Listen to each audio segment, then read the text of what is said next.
The transfer portal continues to be busy, stay busy, be hot.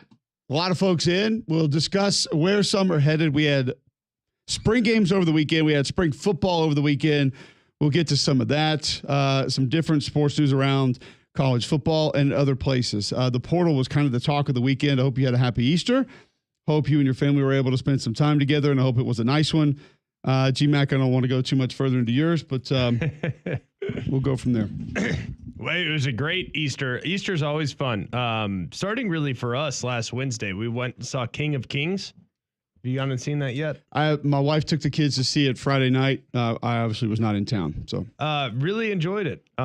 They did a good job. I mean, they really did. It was nice. I think it set the weekend up in a good way and got the kids thinking about all the right things. Like for instance, Saturday night, kids all they wanted to talk about was Jesus resurrecting, coming back the next on Sunday. Like it was pretty good. I think it hit home. Like they actually understood it. So it was good. And we had a great day yesterday. Wife has been feeling a little under the weather. So all hands on deck, but we're in a good spot now. We're coming out through the other side and had a great weekend together with the fam. So it's good. It was a good day. Good day. Good weather helps. Good weather helps. My wife said that yesterday. We went to Decatur, hang out with her family yesterday after church, and she's like, man, this is the best weather day we've had on Easter for a couple of years. To which I think I responded, I think this is the first Easter I've been in town in a couple of years. So I'm not really sure that I recall. But yeah, it was a nice weather day yesterday. Got a little toasty at certain times, but it was fun. It's a good day. Damien, good Easter for you? Absolutely. It was fun. I got my youngest niece, she celebrated her birthday as well on Easter Sunday. So we had a joint Easter / birthday party. So it was fun. There you go. Hope you all had a nice Easter weekend as well and were able to get some time with the family. We're back into it now and going to talk NFL draft this week. That comes up later this week. Obviously, that's going to be in the news. Going to be a lot to talk about. Different coaches discussing different things around college football. But GMAC, the portal was really the big portion of conversation today. Nico Imalava is official now at UCLA. There is some talk about his deal and how much lower it is than Tennessee. Yeah, we knew this was going to happen, that part of it. But now that we know it's official, the fit, the expectation, I mean, obviously it's an upgrade for UCLA. Joey Aguilar from App State was set to be the starting quarterback, which Chris Lowe reports yesterday. Right. He and his people are now in talks with some other folks that want a quarterback that can come in and compete for a starting spot. Feel like he was done dirty just a little bit, but either way, the cast is not going to be anywhere near what it was. I'm not 100% sure on scheme and where that's going to fit out, where that's going to be, what that's going to look like. But it's going to be an interesting watch because if his parents were upset about the guys he had around him at Tennessee, I'm not real sure what they're going to think about what they get at UCLA. They do have Mikey Matthews from Utah, who was like a solid number 4 last year. And then Jaden Wilson from Arkansas. I don't recall. I'm sure I've seen some of the tape, but it was not memorable. Not memorable. They have a really good transfer player from Idaho who went for over 2,000 yards at running back. So that'll be interesting. And they brought in 4 offensive line transfers. So anybody knows what that's going to be, please call in and enlighten us. Sounds like they're going to have a good feel of everything. The big key, like you can spin it however you want. The Iamaleavas overplayed their hand. They got, and all of a sudden they had to settle for a worse situation. This should be a good learning experience for everybody. Don't mess with Happy because not only did he lose $1 million or whatnot, based on the fact that he's now making 1.5 or 1.4 or whatever the heck it's at. Who cares about that? But honestly, at the end of it, I know it sounds crazy, and I know you're going to sit there and roll your eyes when you hear me say this. $1 million in the grand scheme of things is really not that much money after taxes and all this stuff. When you think about what could have been for Nico Iamaleava. Like, okay, we're not thinking in normal person terms here. Okay. We're not thinking about, any of us that work the 9 to 5. It's not the same. It's not the same situation. We're talking about a guy with 1st round potential at quarterback. Okay. And I saw it today. I saw the cap first overall picks making $43 million. The last pick of the first round's making 11.6. So we're You not should talking. sue the NFL for that. We're If not they get talking- drafted 28th. they're not. Why don't I get to make $43 million? Exactly. That's the way. I mean, it makes no sense. But I mean, so we're not talking about normal people here. There's a different level of earning potential. Okay. Here's the problem. He cost himself $1 million for the 2025 season. Who cares? It's not that big a deal. But now you're going to be surrounded by a lesser than supporting cast. And guess what? You're never going back to Neyland and signing autographs. You will never be able to monetize your affiliation with Tennessee. Ever. It's done. It's over. Like, think about what that might have cost him over the course of his life. The same conversation we had with Isaiah Bond, who should have been, getting a couple thousand a pop to go sit at a mall or a gas station or a barbecue restaurant 30 years from now to sign autographs because you made a top 5 play in program history. Now nobody wants that. Nobody wants a kid from Texas. If you're a diehard Alabama fan, regardless of what he did when he was in your uniform. No, he left. And there are going to be people on the other side of that say, oh, go get yours. It's not what it's about. Free enterprise, open market. But there is a reality to what you're going to do for the rest of your life and what it's going to mean and who it's going to mean something to. And there's a large portion of that that's gone. Yeah, I mean, I don't know what money. If you think $1 million is all he lost, I think you're nuts. No, I mean, imagine and I'm not saying there are not contacts at UCLA that can do this as well, but we know some of the people of influence that are diehard Tennessee fans and what they've done for that collective and what they've done for other Tennessee people for the rest of their lives. Just like I've said forever, I'll say it again. I mean, every dime that I've made in my life has been because I played football at Auburn. And that's not because one of the mega boosters just said, come sit in the office and tell me stories. Give you a check. It's been nice, but no, it's not it. It's just the doors that are open, and a lot of those doors are now closed. And maybe UCLA has the people that can open them up for him. I don't know. I'm not real familiar with the afterlife of being a UCLA football player.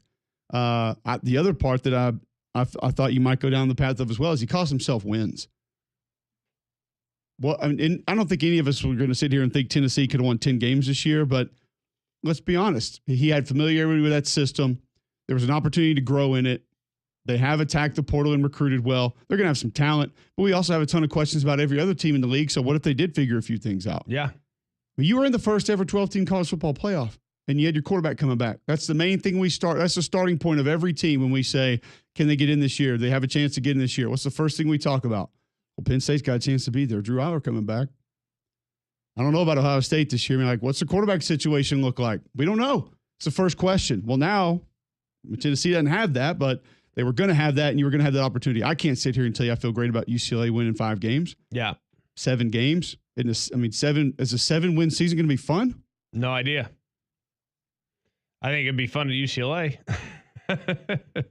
But then again, I mean, I remember vividly when I went from Alabama, not saying Tennessee's Alabama, but it's comparable, relatively speaking. When I went from Alabama to the Jets, when we lost a game, first game I lost in the NFL was against the Oakland Raiders, and we were on the plane flight back, and I was literally looking for a parachute so I could jump out of the plane. Like, I was beside myself. You know what I mean? Like, it's like, this is the worst. Can't believe we lost to the freaking Raiders. They stink. And, it just going to a place and people are like okay with losing is a real weird thing. And because the culture is very different and it's awkward and it's strange, and that's going to be what he's walking into. I'm not saying, I don't know what the culture was like Tennessee. I've never been in that locker room after a win, but yeah, I mean, costing yourself wins, cost yourself a real chance. It's a bummer. Like I would be willing to bet every dollar I have in my bank account that if we went through this process again and you asked the Iamaleava family, you asked them gun to head, did you make the right decision? They would say absolutely not. We messed up there. Yeah, unless there was a reporter in front of them and they could give you quotes on other things that took place and they would try to spin it again. But yeah, I think off the record, 100%. Gun to head, off the record. Yeah. They would tell you this was a botched opportunity. The UCLA schedule will be Utah at UNLV, New Mexico, Northwestern on the road, Penn State at Michigan State, Maryland at Indiana, Nebraska at Ohio State, Washington at USC. So, best wishes with Northwestern on the road, Michigan State on the road, Indiana on the road, Ohio State on the road. Like, do you kind of feel bad for him after the fact? I do. Like I And really do. I Like told know my people father, are- my father-in-law asked me about this whole Yeah. deal yesterday because he knows about it, but not like details. And I said, I feel bad for the kid. And he was really surprised. I said, I'll just be honest with you. I think the majority of this is out of his control. I think he's being told what to do. I think he's taking orders. There are a lot of aspects to that. That's a very tangled web when you look at not just the family, but the inner workings of that family for different reasons. I think a lot of it's out of his control. And there are people very close to here that have seen very similar things. It's just how it works. Yep. And some of it is family ritual, some of it is upbringing, some of it's tradition, and that's not for me to try to get in the way of. But I just think that a lot less of it is Nico making his own decisions. Yep. And people can say he's 20 years old, he's a grown man. Okay, but it's but not not really. when you've been raised that way. Yeah, I'd say different culture. It's different. It's just different. And It's so not the same. he was really surprised to hear that. But I do have sympathy for him individually. I think we all should. Like, I honestly, those of you, and I've seen it all over the place, people just taking aim at the 20-year-old kid. Like, the same people are like, oh, he's a 20-year-old kid, he can make his own decisions, are like taking aim at the kid. Like, oh, what an idiot. It's like literally the same. It's the same people. Just like move on. Move on. It's frustrating. It's the realities of the situation. And guess what? He found out. He found out. It's a good learning lesson for everybody. Don't overplay your hand. And don't mess with happy. Don't mess with happy. It's a great point. It's a great lesson. A lot of us need to hear it again and again because I think we forget about it. And I think it's something we take a lot of things for granted in our daily routines. And it's hard sometimes to not feel like the grass could be greener on the other side.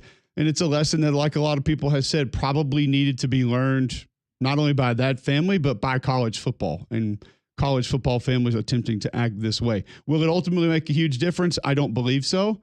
But I do think at least there is now an example out there of, we're not just going to cave every time and can't every time because you can't just continue to give. You can't just continue to get more. It's not an ending supply. This is not Scrooge McDuck diving into his vault of coins, swimming around, spitting them out all the time. And everybody just gets as much as they want and come back and you can get some more. This is not the way that it works. Big Scrooge dog? Scrooge was the man back in the day. Heck yeah. He ran a tight ship there. Those three kids, they were on tilt half the time. Yep. But Scrooge got it. Either way, Scrooge is breaded.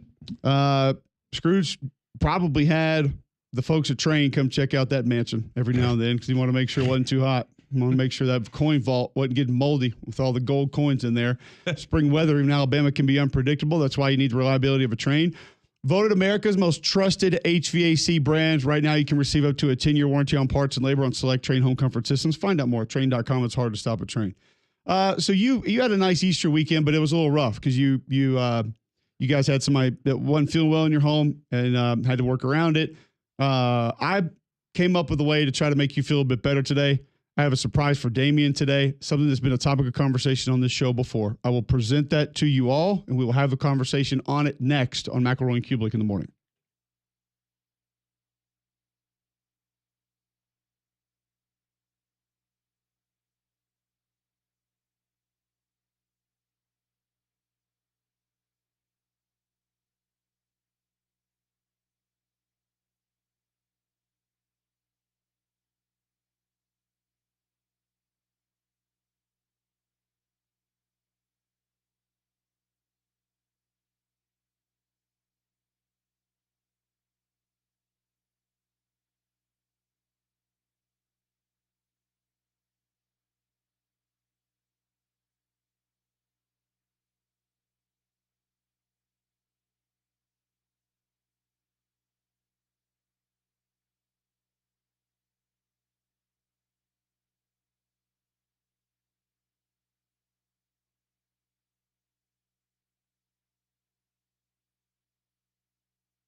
Welcome back, McElroy and Cubelic in the morning, 7:17 a.m. here.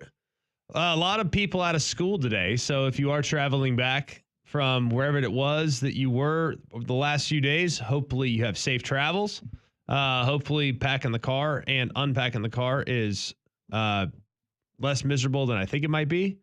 But either way, you're in our thoughts this morning. That's for sure. Hope you have a terrific Easter weekend. And I know if you went up to Bill Smith Buick GMC, you probably had a great Easter weekend because you saved a lot of money.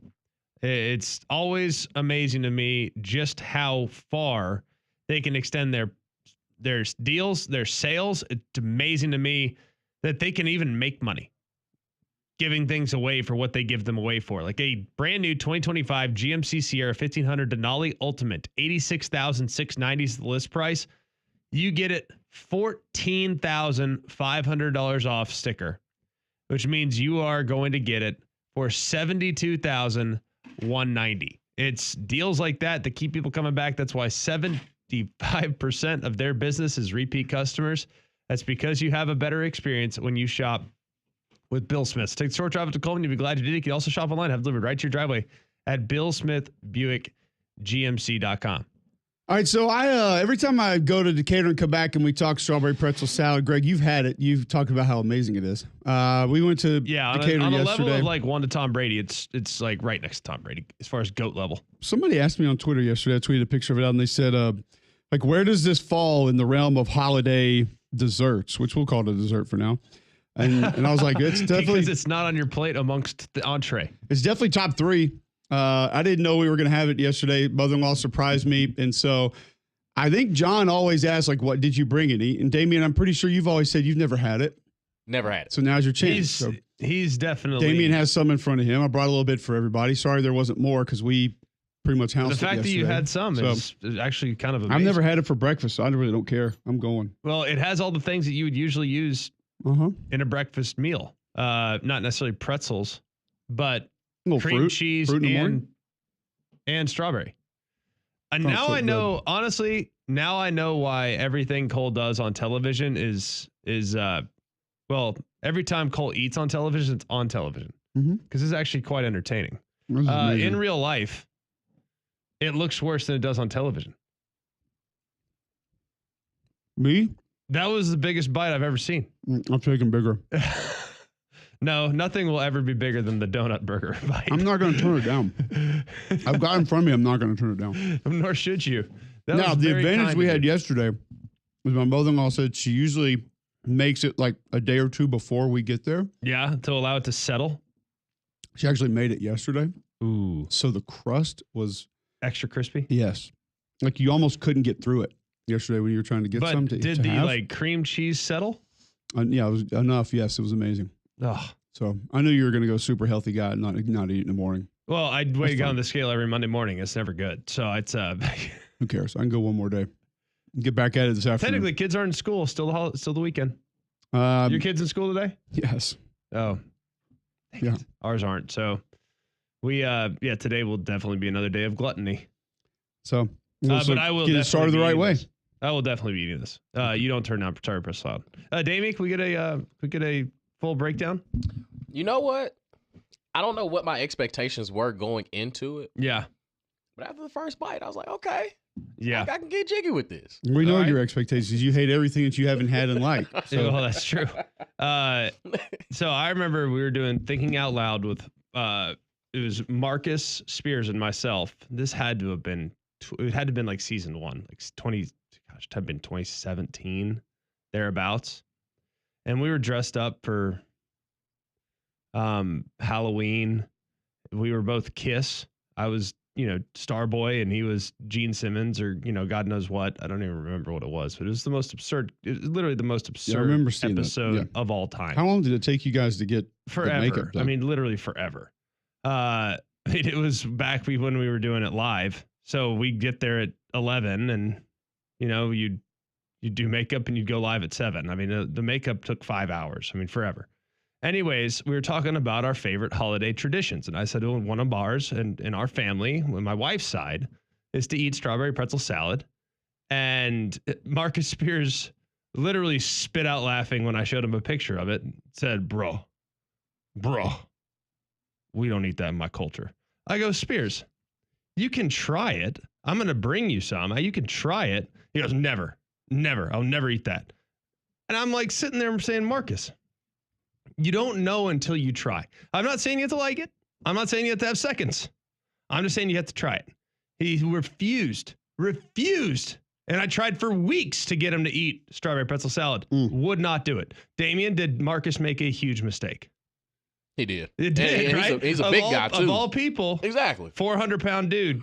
Right. Turn it down. Maybe not 400. He was, he was in pretty good shape at that point. I haven't seen him in a while, but he turned it down. You don't turn it down. You might like it. He missed out. Like green eggs and ham. We learned that in green eggs and ham. Yeah, the similar experience that I would say that I have that minus the culture aspect of it. Jordan was doing Nation in Tuscaloosa. Yeah. And it was the year we had the Egg Bowl, and he's like, hey, can I just hang with your family because I got to come in town for Nation on, I think it was either on Thanksgiving or Wednesday night. And so he came to Decatur and met us there, and he tried it. And took the direct from LA? I think so. He went, immediately got up. There was half a plate of food left of all the other food. And he immediately got up, went back and got like another square. And he said, I've never had anything like this. This is incredible. Really? And so he's a huge fan. He's in now. So I had people yesterday, they'll say it's gross. They don't like it. And I don't think they've tried it. But most people are on board with it. It does look a little dicey.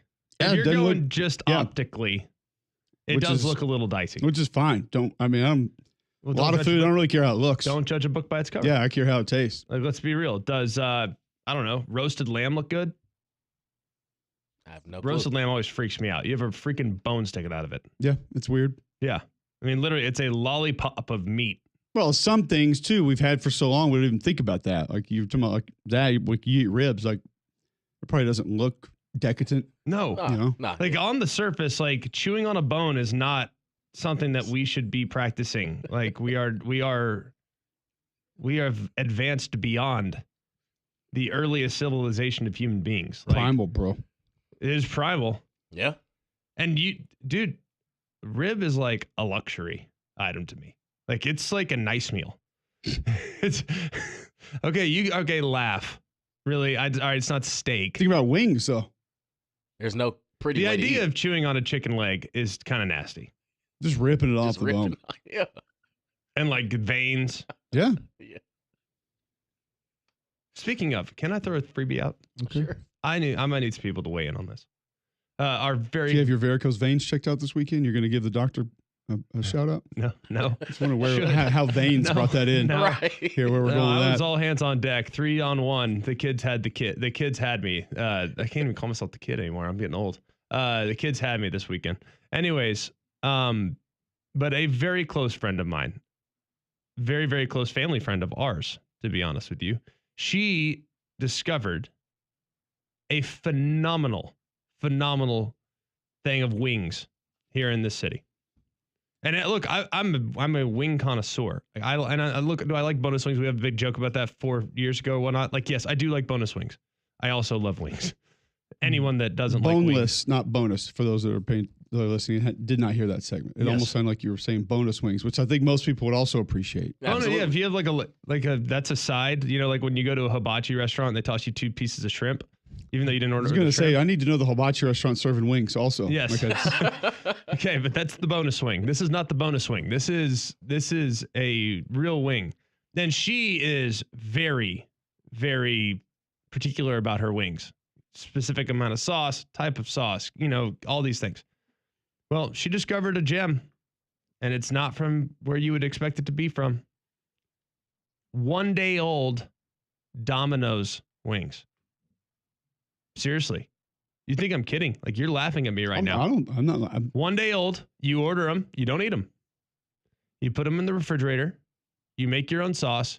You put them in the air fryer and or the regular fryer, whatever you got going, preferably the regular fryer. Let's not get carried away. I want to see people with the big You grease sauce pan them in the yourself. kitchen. And then you go. And by all accounts, they are dynamite. How do we feel about that? I don't hate Domino's. I've said before, my kids love Domino's. We get it every now and then. The thick crust pizza in the black box is one of my go-tos. I love it. There are a lot of people that hate on it. That's fine. I don't really care. It's not my number one, but if you give me a good set of wings to go with it, Yeah, I don't need the wings from there. I'm just like, pizza's usually enough. supposedly it's unbelievable. Supposedly you're good. I don't have a problem. I think I've had them before. It goes don't back hate, to but I don't just judge don't book need. by its cover. I think that's what I'm ordering next Yeah, time. not mad at you. Not mad at anybody that does it. But I just don't. I don't feel like I need. Would you that. have guessed it? No. Not first. No. Okay. No. Wouldn't In have a been. million years. Would have been first out as a guest. No. Not really. I was feeling real down about it.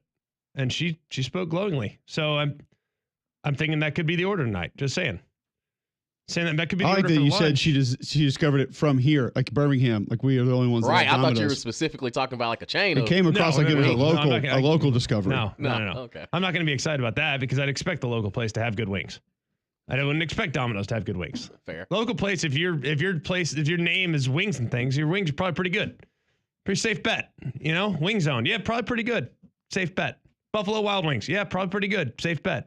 Like I would expect that. We don't have to shout them all out. I feel like we need to be equal opportunity here. We need to make I sure haven't if had wings we, in a while, if we but give I a think- freebie out. Moe's would probably be my go-to. Oh, you like the smoked wings. Really good. Moe's are good. Saws are good. Whatchamacallit, Rodney Scott's good. Rodney Scott yeah, wings, yeah, great. yeah. Yeah. Amazing. Mhm. We got a lot of good wing options, but And a lot of wings at places you normally wouldn't really think about it. I feel like. yeah, the barbecue wings have grown on me. The smoked wings have really grown on me. It used to be a little taboo, frankly. I like my wings fried. Right. But smoked wings, I can warm up to them now. Damien, final verdict on strawberry pretzel salad. I would give it a solid 9. 8-9 range. Like That's again, right. like the expectations, I don't know. Let's Again, pretend like it's Thanksgiving. What are you choosing before that? sweet How potato many pie, red velvet cake, pound cake, but Okay, those are desserts. yeah, is it not a dessert? It's technically a side. Oh well, yeah, macaroni and cheese, collard greens, it's all ahead of it. You're putting collards ahead of that? 1000%, That's and turnips, both set of greens. I'd put cabbage ahead of it. Now if it's a side item, yeah, we're gonna have to, I have to take some more reps. I have to get some more reps on it, but mashed You potatoes. literally are still the gonna same age as my children, and all they eat are chicken nuggets. You're putting cabbage ahead of yes. sorry pretzel salad. Again, I look at it as I thought it was a dessert, so I put it high in the dessert category. But as far as sides go, yeah, there's a lot of other things I would probably. So you're take more of a salty guy. yeah, All right, as a side, yeah. I can get on board with that. Yeah. That's what's nice about it, though. Is like you have all the salt options. yeah, but not cabbage ahead of it. That's No, that's that sick. can't be real. Nah, What's yeah, wrong I'm with you? tripping. Eat your You veggies, want man. kimchi? What's next? Too successful for me. I stay within my range. Kimchi. There's a spot in Homewood, Local 39, that does dry rub wings also, but they to a different extent have their own ranch, which We've is been a to little local bit different. 39. Have you had their wings? I don't think so. Whew. Good. It doesn't really matter what you get there. Just get the ranch and dip it in that, and it's. I'm telling you, it's a very different ranch. They make it themselves. It is not what you're thinking, and it'll hit you a little different at first. You'll be like, "Whoa!" First of all, I'm not sure, and then you'll love it. Here's the problem. Like, I have too many friends that are New Yorkers. Like, seriously, like all my friends, I don't know why, but living in Charlotte, all my friends were upstate New York and or Western New York. Rochester, Syracuse, Buffalo, like those guys, like they're all from there. All of them. They all went to St. Bonaventures, and they're all upstate New Yorkers.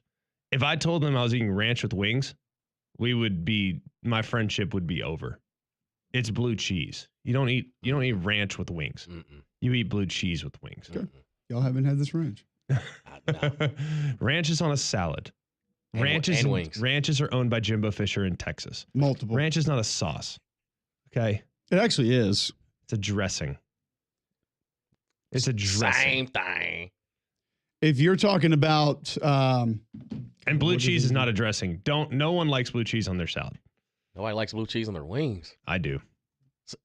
yeah, that's I That- can't. When get you're on board peer with it. pressured into it, you eventually develop a taste. If we're talking about like Hidden Valley, or Kins, no, or not usually. Kraft, or Newman's Own, then yes, put your ranch on your salad. I'm talking about something different. You haven't had this ranch, so therefore you don't know. I'm in.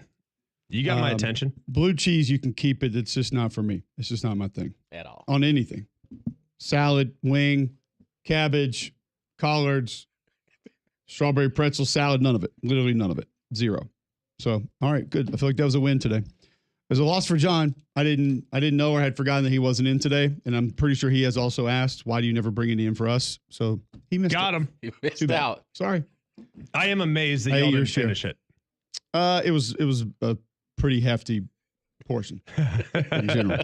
We did bring it home though. So you got yours, is what you're telling me. Well, of the folks that were there yesterday, my daughter and I are the only ones that are really, really into it. So that helped by having a little bit extra. And I said, I'm going to wait and take a little bit to the studio, let the guys have some, and then we'll see what their response is. And it's about what I expected. So we'll continue the college football transfer portal discussion.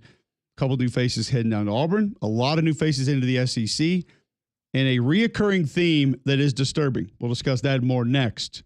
McElroy and Cubelic in the morning.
All right, welcome back in. McElroy and Cubelic in the morning. A lot of you guys chiming in, 800-239-9569. You want to get in on anything that we have discussed today.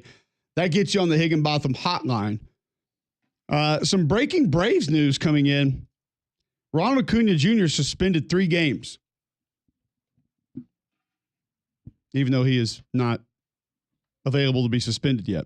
Okay. He will be suspended 3 games upon his return for a tweet that criticized Braves manager Brian Snitker for now penalizing outfielder Jared Kelenic for not hustling to second base in last night's game. They won some games this weekend. They did win some games this weekend. Maybe he just doesn't want them to get too comfortable. They're getting complacent after all those wins. Right. We like to have fun with the Braves fans here in Birmingham, so we'll kind of continue to keep that going. Yes. So either way, but you don't know that by now. Listen, a couple dubs, makes things better. The Twins, not one of the better teams in Major League Baseball, but you get to 8-13. So Yeah. there you go. You got that going for you. Which I almost went right across the street, Greg, and watched a little Dodger action, and then realized Shohei wasn't in town. Said there's no need to go over there then. Pointless. Shohei played last night. You want to stick around for that? But I do know he was not with the team early. No. The first 2 games, because he was on baby duty. So it would have been cool to go over there and You watch. think he was actually on baby duty, or do you think he was just there for the birth? And I don't think he did a whole lot of helping. No, he didn't deliver. Probably not assisting in that. No. That is a conversation that I would like to have on the air, but I don't think we should have on the air. What, the childbirthing story? No, I don't think not so. the story. Just certain people's decisions to be percentage involved that certain men choose to be. Some are in it. They want to take over. They want to be Mariano Rivera of the birth. Yep. Let's I can be the pitching coach out in the bullpen. I think I'll just be the PA announcer. Like, I want the little phone that the manager has in the dugout. Be like, how's it going? Yeah. Out? Cool. How big? Boy, girl? All right, cool. See you guys on the other end. There you go. Big? He's 8'6".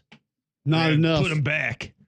He ain't ready yet. But I've had conversations with friends that they want to be right there. And I'm just. Let me just go ahead and tell you. I'm going to be there. I'm going to be right next to Meredith. You're taking a snap? No. Okay. No. I like the word. I'm going to be playing. Like the verbiage. You don't even want to be in shotgun. If You want to be. If she's the center, I'm the left guard. I'm lined up a little off sides. Yeah, I'll just go ahead and be the defensive end. I'm on the other side of the line of scrimmage. Nose. I might be a safety, actually. Give me off the ball a little bit. Yeah. I'll try to pick up your signals on the other side and let me know how it went. Yeah, I'm going to be honest with you. It's a traumatizing experience, but So great experience. did you make that mistake the first time? No. Okay. No. Gosh, no.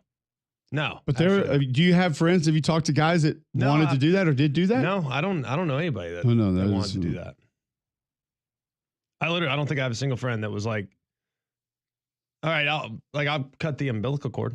I did that. Yeah, I did that for all 3, but I'm talking about, like, they were basically in short yardage situation. They were the guard next to the physician being the center. Tush push. So they were right there. Yeah, I think you would essentially be nose guard D tackle in that. Well, no, I'm thinking like the head. Yeah, I get you though. I'm thinking like you're the quarterback, you're receiving the ball. Yeah. You can have that. I'm having my kids is just the greatest experience I've ever had in my life. Rick Morton tweets in, Mariano Rivera, ? Shouldn't that be Johnny Bench or Johnny Unitas if you're all in on the birth as a dad? I see where you're going, and that's technically accurate also. I just mean, like, these guys want to come in and take over. Like, they want to relieve the duties of the physician and essentially birth the baby. And I'm like, no, don't It's not necessary. I'm not judging. I'm not judging if that's what they want to do, but I don't need to sit there and watch my mother-in-law make that strawberry pretzel salad, but I'm going to eat it. I don't want to see what goes into that. Yeah, no, Don't even tell me. I'm gonna be present, but I'm not gonna be involved. Absolutely. To be honest with you, I've had a couple of experiences in the birth of our last two children where I'm not mad at the doctor or the physician necessarily, but kind of mad at everybody else in the room. Because things were happening very quickly, and why the heck can't we get a needle where it needs to get? You know what I mean? Like I'm just having no time for that. I've just, let's figure this out. Let's figure this out. But I digress. All I know is that having kids is a blessing, but having 3 kids against one parent on Easter Sunday is a lot. So I'm not in the right headspace yet. It's okay. Not in the right headspace. We yet. all understand. Outfit changes. That fatigue is setting in. It's real. Outfit changes. Church.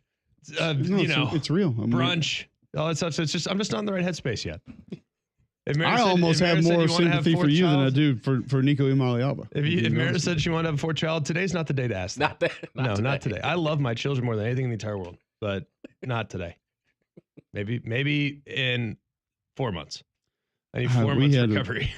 we yesterday, it was yesterday or Saturday? Well, it was Saturday evening. A friend of ours, they had an Easter egg hunt at their house.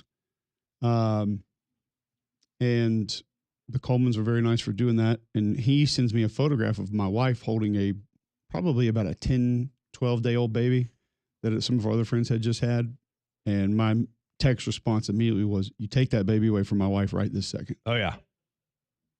We don't need any ideas. No. We don't need any thoughts. No, you need to think about it. We don't. I have thought about it. And the answer is hell to the no. You said you love babies. Do. Other people's. You said you love babies and you would have 100 if you could. You said that. Correct. If I was making Stephen A. Smith money. Because then we could hire help. But until that day, until I get Brady's Fox contract, we're good with 3. Good. Anything less than Stephen A. and you're out? No, yeah, it's not worth it. Could you live off of... Number 4 is not worth anything less than Stephen A. money. Didn't you live off of Joe Rogan podcast money? Yeah, I could make it on that. All right, we'd figure that out. Thinking about the rest of people in media. Old Howard Stern, Sirius XM money? Yeah, we'd be good. Club Shay Shay is about to be up and available. Yeah, I don't know what that is yet, so I can't speak to it. But it will probably be worthy of 4th baby money. What about Vlad Guerrero Jr. money? Yep. Oh, 1,000. We'd make it work. What about McAfee? I don't know the exact numbers, but I'll say yeah. Safe? Yeah. With freedom of doing whatever want alongside of it, sure. What about Romo, Aikman? Oh yeah, Collinsworth. All those are good. That'd probably be okay. So 4th baby is like 8 figures, if not 9. 9 in totality. If we can get it at 9. 8 annual. Mm-hmm. Okay. Go. Yeah, at least till 4th is 16. Leverage. Let's find him some leverage, guys, so we can have another baby. Don't need one. Got 3 great ones, of which the youngest turns 5 today. Happy birthday, Locke. So, let's ride. Yeah. Yeah, you're out of it now. Way out. Can't do it. I'm not going back to diapers now. We're done with that. That is a past tense discussion in our household. Don't need it. Not doing it. We will discuss the portal when we come back next on McElroy and Cubelic in the morning.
800-239-9569 if you'd like to get in on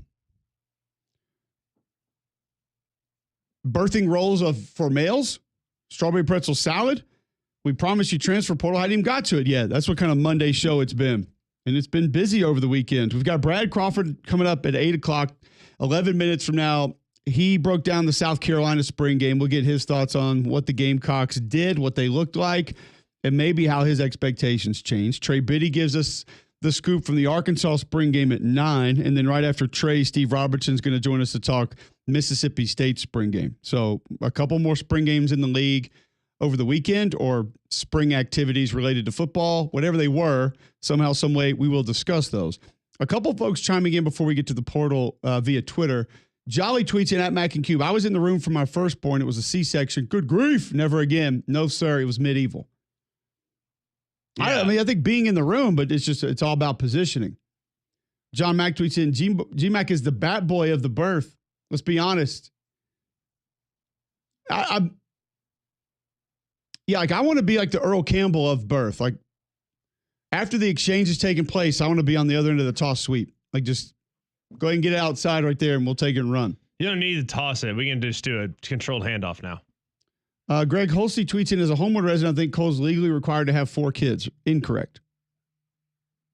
That's Not well correct. said. I don't know the answer to that. Is that true? Is that a thing? In Homewood, do you guys have a lot of kids? There are a lot of people that do. Why do you think that's happening right now? I don't know. Do you not know that I do a radio show live right now?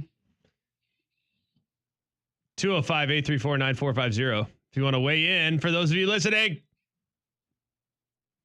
I don't know. They're in the car. Maybe I'm supposed to say happy birthday to Locke right now. I don't know. Like, Heck yeah. but you know that it's going on. You should have it on in the car. Delicious strawberry pretzel salad. Loved it. It's pretty good. Charmaine Wilson tweets in, the fact I understand exactly where you guys are with respect to your wives based on the positions you name can be directly contributed to my fandom of this show. Thank you. I feel like job well done right there. We talk sports. Believe it or not, still talk sports. Haters. Granted, it's a different little bit of an application. A little bit. But it all comes back to sports. 800-239-9569. Do you find yourself doing that at home with regular things like making sports comparisons to...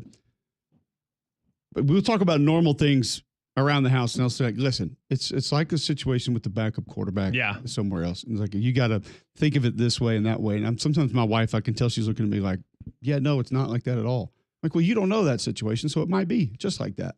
Could be. Possibly. Well, mine are all sports analogies. Everything that happens at school, life, friends, relationships, it's all. Yeah. I tell you, like the backup quarterback came in at Auburn that time, like so and so had to deal with it this way. Like that's what you have to take that same approach right there. Yeah, it's algebra, Dad. Just like getting a first down was for that quarterback at that time. See, like here's the thing: like you're not going to get this word problem here, all right? But here's what you're going to do: you're going to take a Hail Mary, just like that one time. Just like that one time. It's about Nick Marshall to Ricardo Lewis. Yes. Son. It's going to be like, this is what your history test is today. Mm-hmm. Geometry. Just throw the ball. What's the ultimate goal? To pass. Just like their ultimate goal was a touchdown. Sometimes when you take a long shot, you score. Yeah. I don't know exactly how often I make analogies involving sports. It's regular, though. It's regular. But it's usually as it relates to Vince's sports or James. Oh no, Gray's mine sports. are real life. Like no, mine are real life. Ours are like, hey, remember that one time you didn't, you weren't paying attention and they hit the ball down the third base line. That's what happened here when you weren't paying attention. You thought, Easter was spelled Esther, like, or some, I don't know what it was. Like, we're working on reading right now. It's a hot topic of conversation. Last night we peaked as far as reading is concerned. We read 3 cards from my parents and my grandparents and my sister. Big. I tell you. Big. And he had to read cursive for the first time. Ooh. My How old grandmother is writes he? in cursive. He's 6. Oh man. It's I now think the they're getting cursive away is from the cursive. The cursive Right. might be the best cursive of all time. My grandmother's writing is like, it should be in the Smithsonian. It's like a beautiful, beautiful thing. Why So are it's not that females' hard. handwriting so much better than males? My handwriting is 10 times better than my wife's. Humble Oh, brag. right, that is. It is. My handwriting's outstanding. Got it, big dog. For a She male. hadn't felt good all weekend. You just come in here dropping elbows like that. I don't think she Monday cares. morning? Right. She's the artistic type. She's the artistic type. I'm the type A, perfect. Like So all my wife's upper- handwriting is better than mine. I'm artistic. Yes.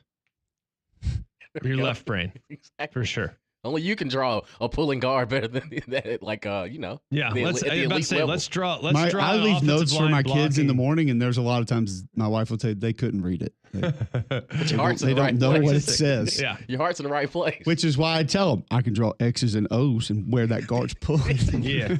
Let's play tic tac toe. I don't need a cursive X or O when I'm drawing up counter. Dave in Hoover wants to talk childbirth. Welcome in, Dave. You're on the Higginbotham Hotline. Easy, Dave. Yeah, oh yeah. My son, who's produced the Ryan Fowler show down in Tuscaloosa, he graduates in May, about 3 weeks actually. But when he was born, he was kind of sideways, so they had to do a C-section. And they told me I could be in there. I'm sitting in a chair next to my wife. There's a curtain there, and she's talking, and they cut her open, whatever. And I feel the table like moving around. She goes, "What's going on? I feel a lot of tugging going on around down there." I stood up and looked. I kind of moved over. I'm like, "Hey, this pediatrician was a female, and she didn't weigh 100 pounds." I looked down. She's standing on like a footstool. I'm like, No. I think she needs some help. Well, No. fortunately, the Did you nurse lift her up? assistant Like, was here you go, pediatrician. Like, just lift her up. No problem. Reverse tush push. Like you get behind and pull. Well, first of all, the table's rolling around. I said, "Are there little locks on these wheels?" And I said, "Brother, you might want to jump in there." He's like 6'3", 240. Could have been a linebacker of the Cowboys. He finally reaches down in there and gets her and pulls her out. But it was weird, man. Wow. Weird stuff. The C-section. You were in it. The You were C-section. in No, it. we never had to do that. But the C-section, I've heard a lot of really scary things. Like, oh, Very. dude, her insides were on the Oh, table. no, I'm like, no. It's enough. Enough. No. Too much. Too much. Don't need that. Don't tell me. Don't need that. MVZTXN tweets in, I don't eat anything with blue cheese. So I just That's wanted to on move, you. I'm trying to get to a different topic there. That's on you. We need to move on to another place. Brad Crawford talks South Carolina spring game next.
8 o'clock, Monday, April 21st. McElroy and Cubelic in the morning. We knocked out all the big topics in hour number 1. Strawberry pretzel salad.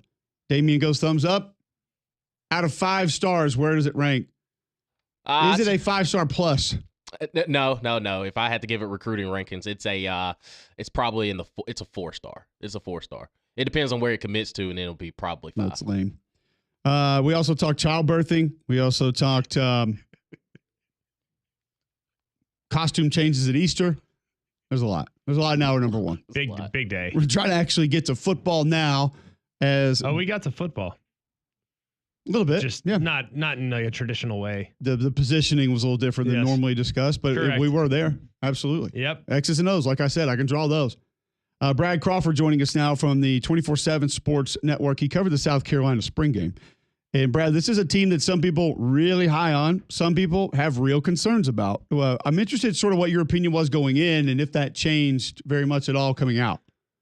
Yeah, I think expectations, Cole, should be tempered just a little bit. I mean, this is not the same team that it was last season, really one win shy of reaching the playoff. I had South Carolina as maybe a top 20 team, borderline low 20s going into that spring game.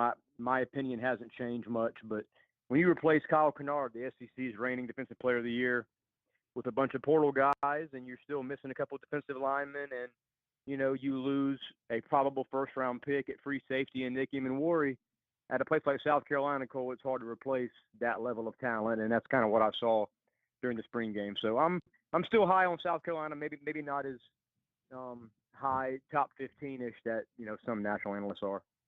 Yeah, I don't see it. I think there's way too much being made of the quarterback. And while I like Lenora Sellers, he did some really special things last year and might very well do special things again. But until I see advancement at wide receiver, until I see the pieces replaced on defense that are gone off last year's roster, it's hard to envision the same spot. But what do you think is the position group that is giving the coaching staff the biggest concern right now?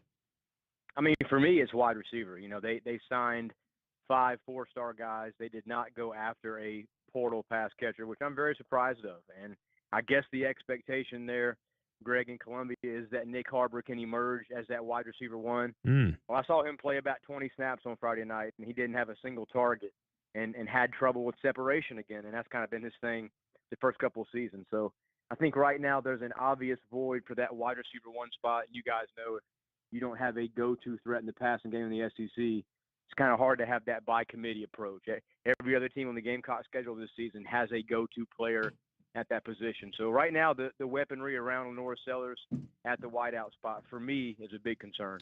It would be hard for me to sort of imagine it, and it's an interesting conversation because I feel like it was this time about a year ago, maybe a month or two later, that the NCAA game was coming out and people talked about Nick Harbor's ratings, and Greg and I both were kind of like, hold on, guys, like you need to see him in person before you just read a video game rating. This is a massive upheaval of a project that has just gotten underway.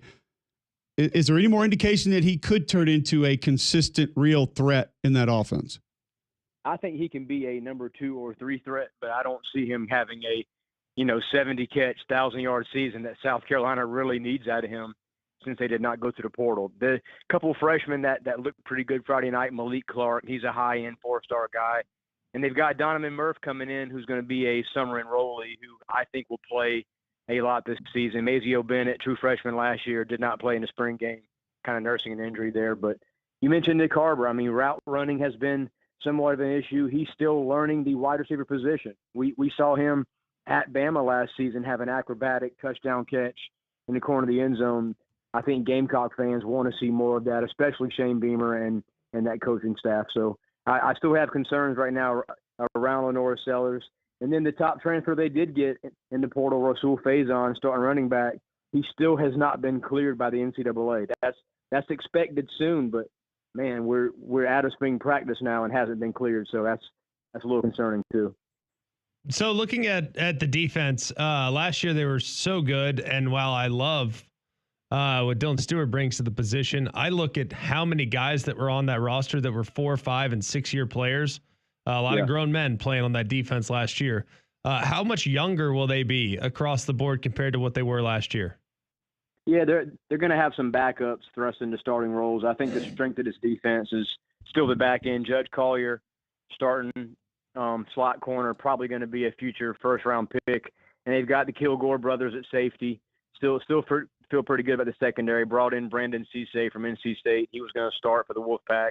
He'll be a starter at one of those corner spots. But, man, every linebacker has changed. You know, you lose a guy like Demetrius Knight. He had a huge impact late in the year during that 6-game winning streak. You signed a couple transfers there, so they're going to be new starters. But that edge spot right now, opposite Dylan Stewart, you do not want to have, you know, the top edge rusher in the country having to face a bunch of chips and double teams throughout the 2025 season. And right now, I think Dylan Stewart's probably going to have a frustrating year because so many opposing offensive lines, man, are going to work their scheme to just try to neutralize him until a guy emerges at that other pass rush position.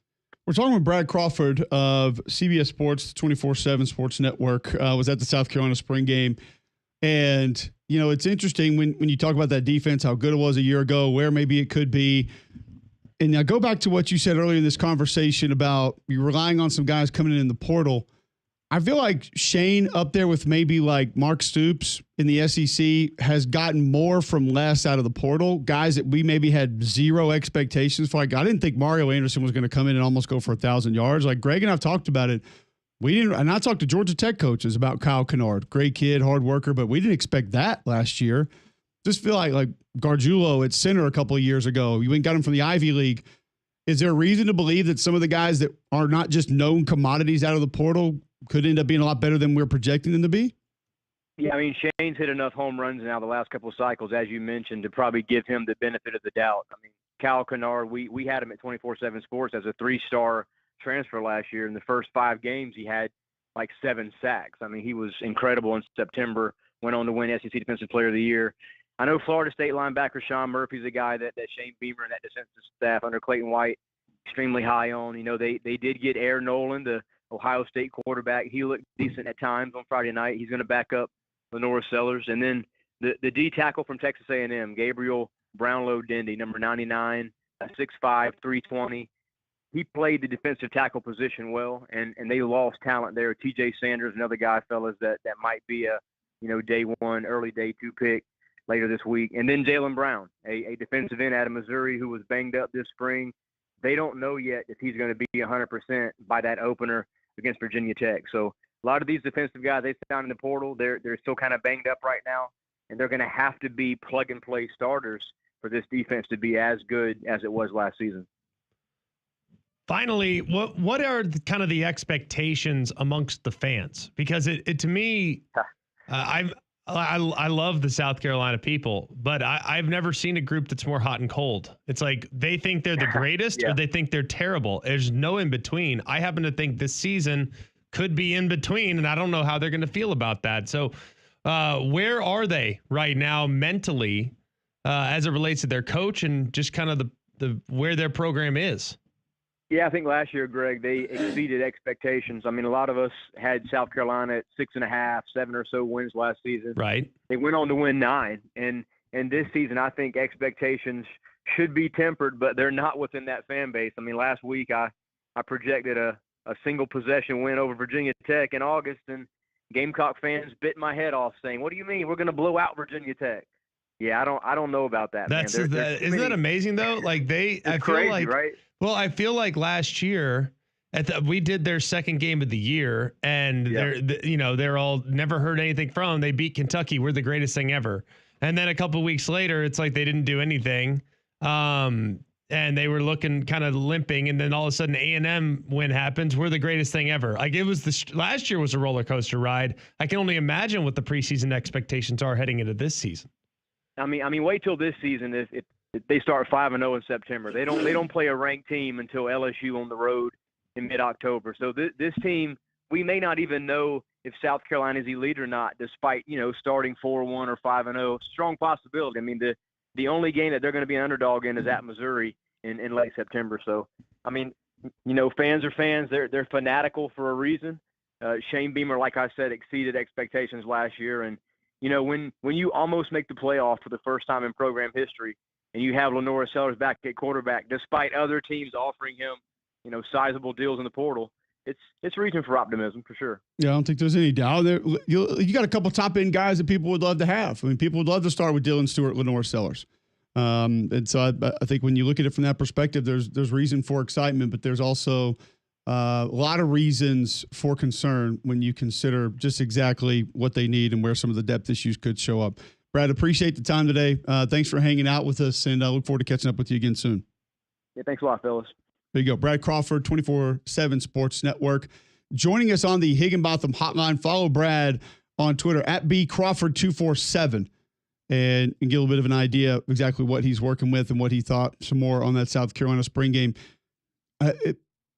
It's easy to focus on the top end guys, Greg, and what's going to make you different in a positive way than everyone else. And there is a lot of that. If Nick Harbor improves a little bit, he could. The thing with Nick Harbor, Greg, is what he can force defenses to be not even catching the football.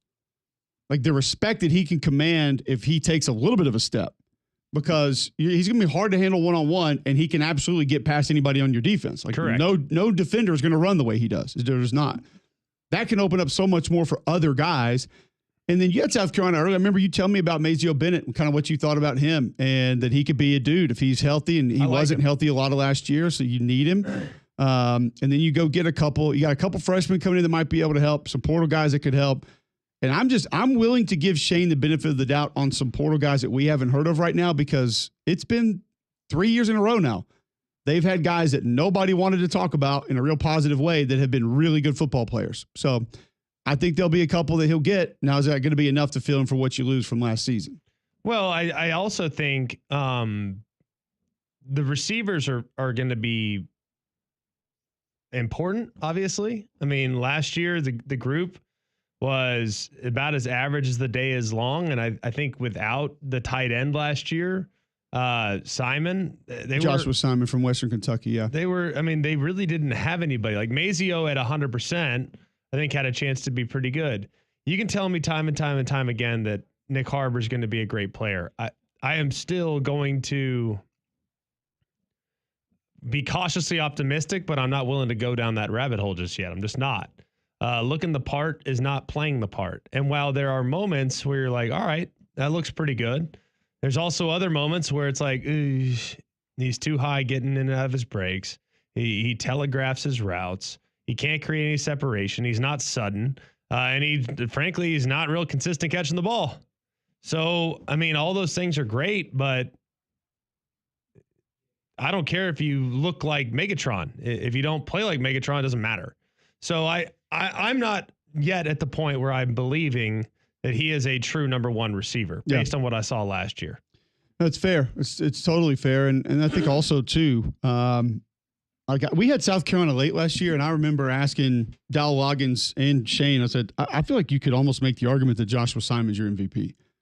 And Dal kind of lit up, and he's like, man, he does so much. Like, he does so much for our football team. He can actually get in there and block in line. You know, he's a quick outlet. He's a safety valve for our quarterback. The run after catch stuff's been so much better than we imagined.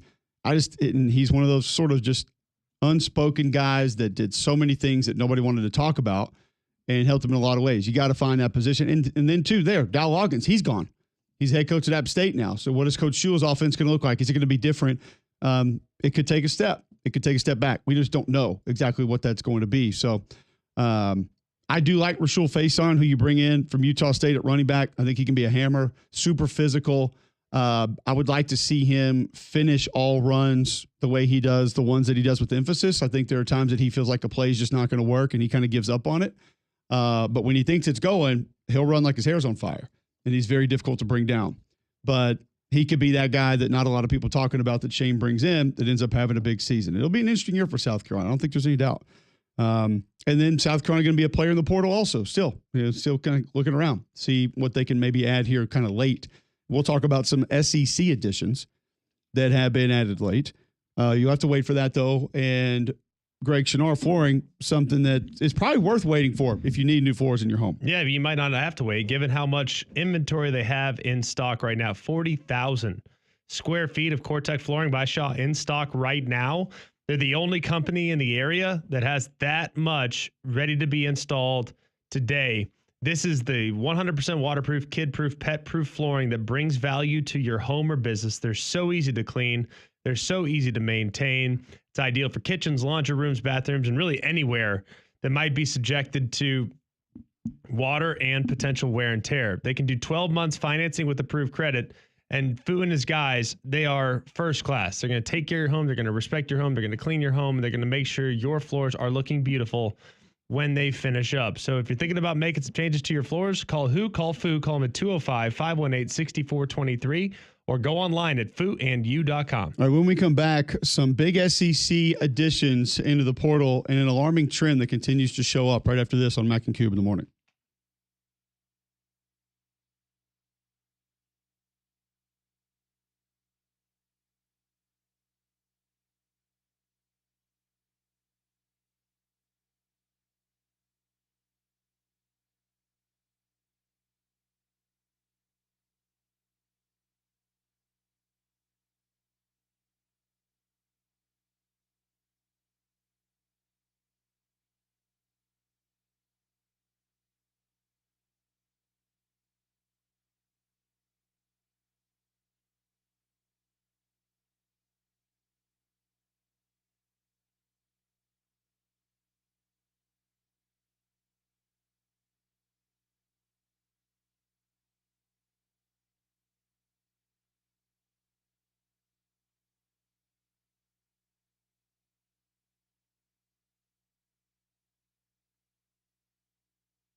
A little bit of an alarming trend happening around college football and the transfer portal.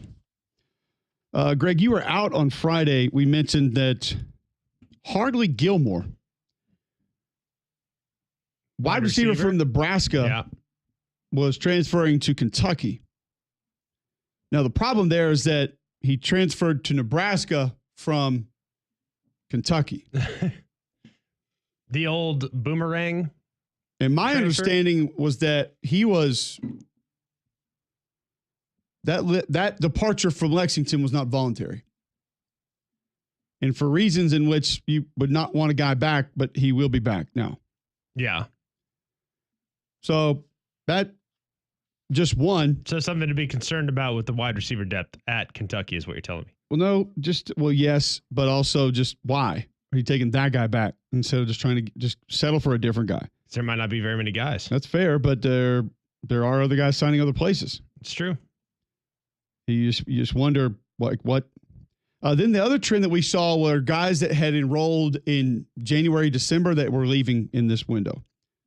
Like Memphis running back Rashad Amos enrolled in January and he's in the portal again. He's been at Miami of Ohio, South Carolina, Memphis, and I think now he's going to go to Georgia State. These guys that came in January and then are now leaving. Mississippi State offensive lineman Jesse Ramel came in in December and is now in the portal again. He was at JMU prior. So continuing that trend are guys that have been somewhere and are coming back again, which I just find really hard to imagine sort of the how and why. We saw it last year with Caden Proctor too. I mean, it happens. It's just that was a double whammy. That was the January enrollee, come back the next portal window, also leave one place, come back to next place. The 2-for-1. You don't get that one very often. I just wonder. I mean, if you wonder, the grass is greener, it's not greener, what have you. I mean, I think you choose a place for a reason when you come out the first time. And I think that maybe or the second time, whatever it may be, I think there's still an affinity for the place that you chose first. There's a reason why you went there. Did things go sideways? Does a relationship poison? Sure, those things are real, but I think you choose a place for a reason most of the time. And if for whatever reason it doesn't work out, it doesn't work out. But I think most guys still have an appreciation for the schools that they've played for in the past. So now we get Liberty defensive lineman Jay Hardy announces he's going to transfer to Auburn. Transfer to Liberty from Auburn.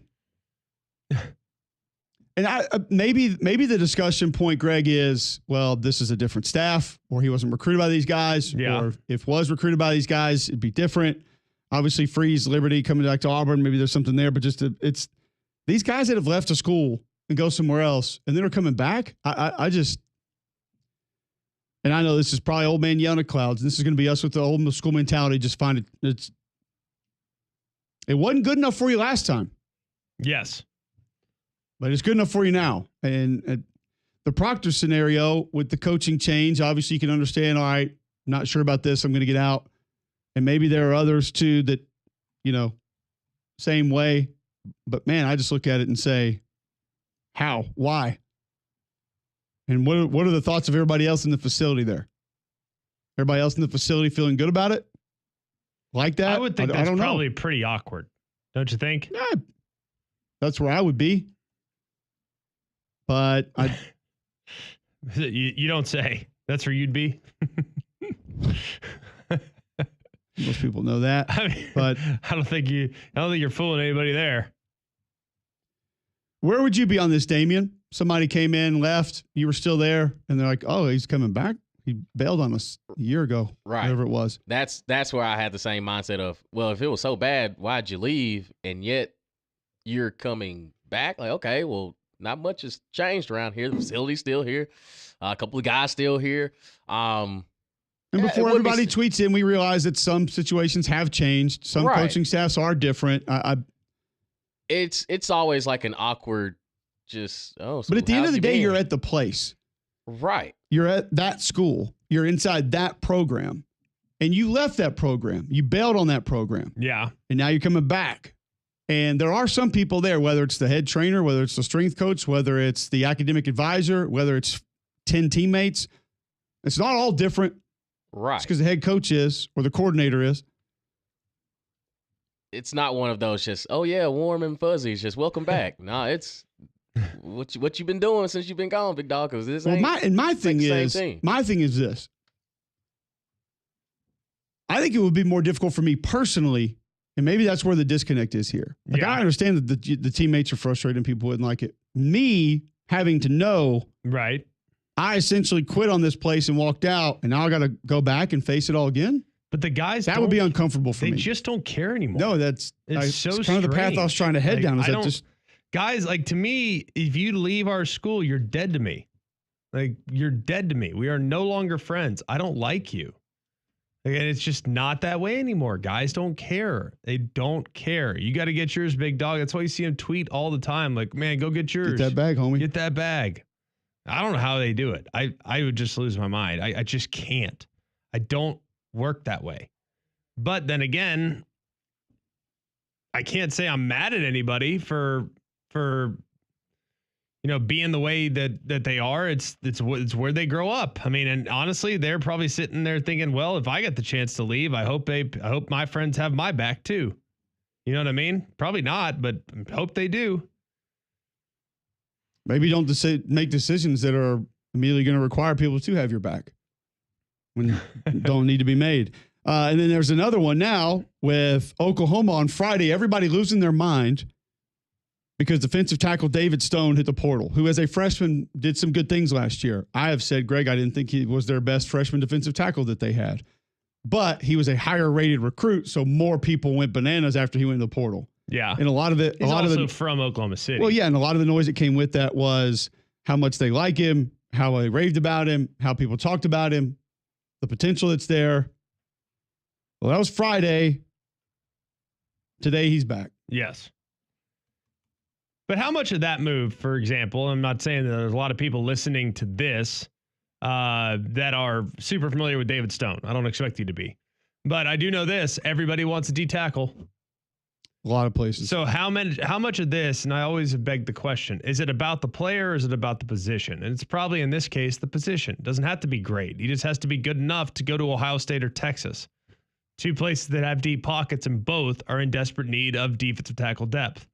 I mean, that's what it's all about. People, I think, were losing their mind, not because he was a 5-star. I think that factored in, but because he was an Oklahoma State kid, or he's an Oklahoma City kid. He's from 5 minutes down the road. And I think that messes people up when there's a homegrown guy like that grew up rooting for the school, that all of a sudden you can't let him walk. Can't do it. I don't know why. He had 2 tackles for loss last year. He was the greatest player ever. He had a great spring. Haven't you heard about how good a spring it was? Oh, it was shredding. Probably not great for the offensive line if that's the case, but Jacob wants to talk transfer portal. He's on the Higginbotham hotline, 800-239-9569. If you would like to get in, welcome in. Jacob, what's up?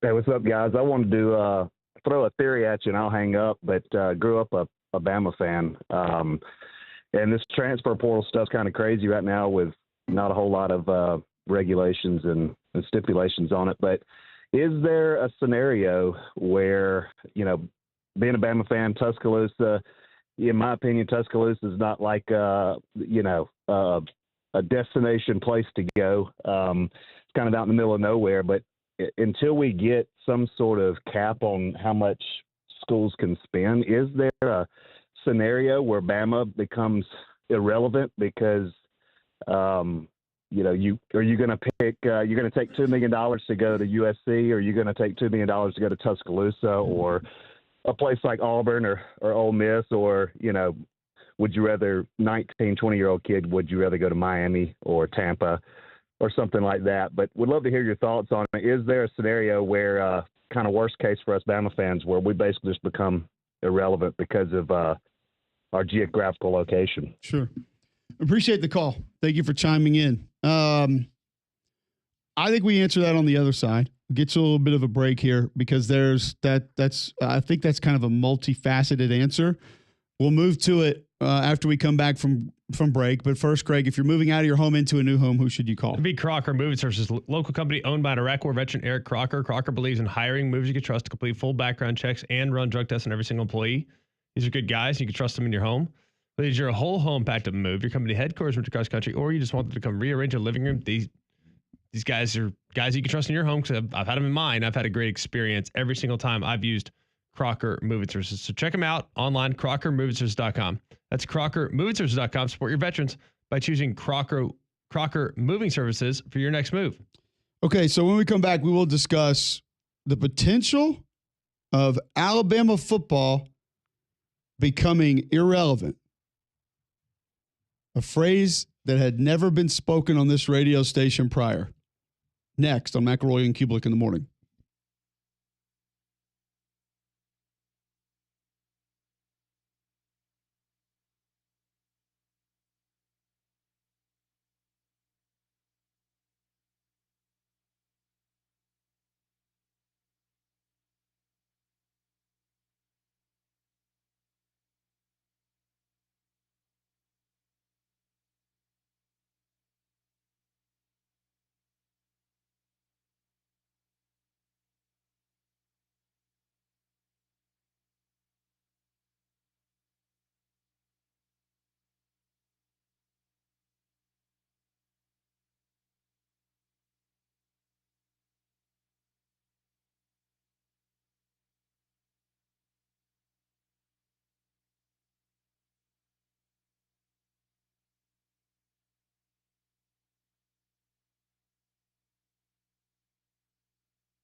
Question posed to us before the break. Can Alabama football become irrelevant? Is it feasible? Possible? 800-239-9569. You want to get in. Tweet in at Mac and Cube. Before we get to the answer of that particular question, tell you about Game Day Men's Health. If you are lacking sleep, feeling on edge, you lack energy, Game Day Men's Health can help you. What they're going to do right now is give you a free PSA test and a free testosterone test with the free consultation. All you do is go to GameDayMen'sHealth.com, fill out that information, get your free consultation set up, get it scheduled. You go in, you get the PSA test, testosterone test, you get the consultation to tell you where your baseline health is, how they can help you with things like energy, sleep, being on edge. Also, the peptides in stock now that can help you with better sleep, help you with weight loss, help you with skincare, a lot of different things. They have multiple weight loss plans. Game Day Men's Health just wants to help you feel better and be better. Minimal upfront cost for the programs they offer, and you can save 10% on any service they offer by mentoring Mac and Cube, and you walk in the front door. GameDayMen'sHealth.com. That's GameDayMen'sHealth.com. So, Greg, you heard the question from the listener that was posed just before we went to break. Yes. Could Alabama become irrelevant because of location, geographics, finances? What were your immediate thoughts when the question was posed? That it's ridiculous. Okay. Like, and here's why.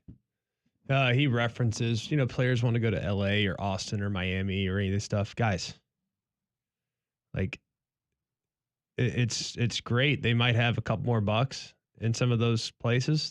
There's no denying that. There might be a couple more bucks on the table for sure. But guess what? There's a few more distractions too. There's a whole lot more distractions. You go out in Tuscaloosa on a Thursday night, people are going to know you're out. You go out in Austin on a Thursday night, you're just another one of the boys. Like, there is a built-in accountability in small towns that you cannot take for granted.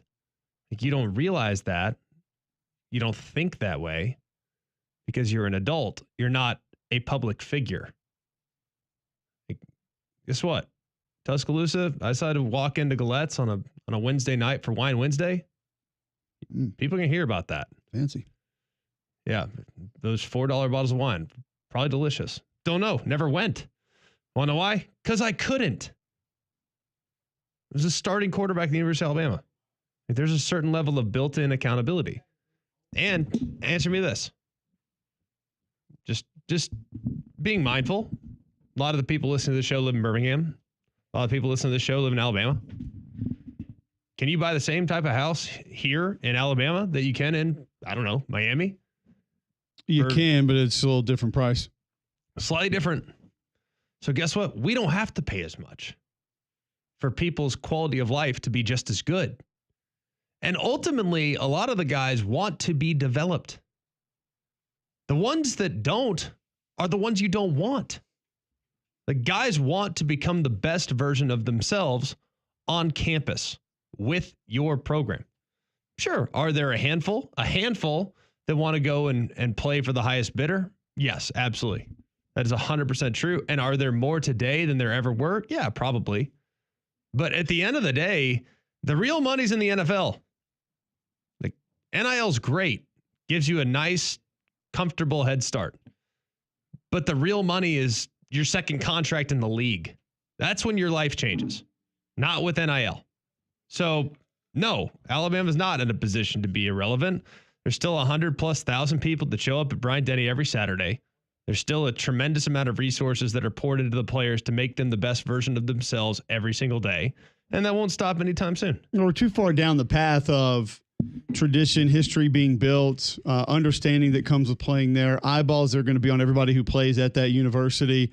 And regardless of how it works out, I don't think the money's going to be too far off from anywhere. Now, if you're just making your decision based on that, could you go get it at Texas Tech? Maybe. But if you're talking about in the middle of nowhere, they don't really separate themselves.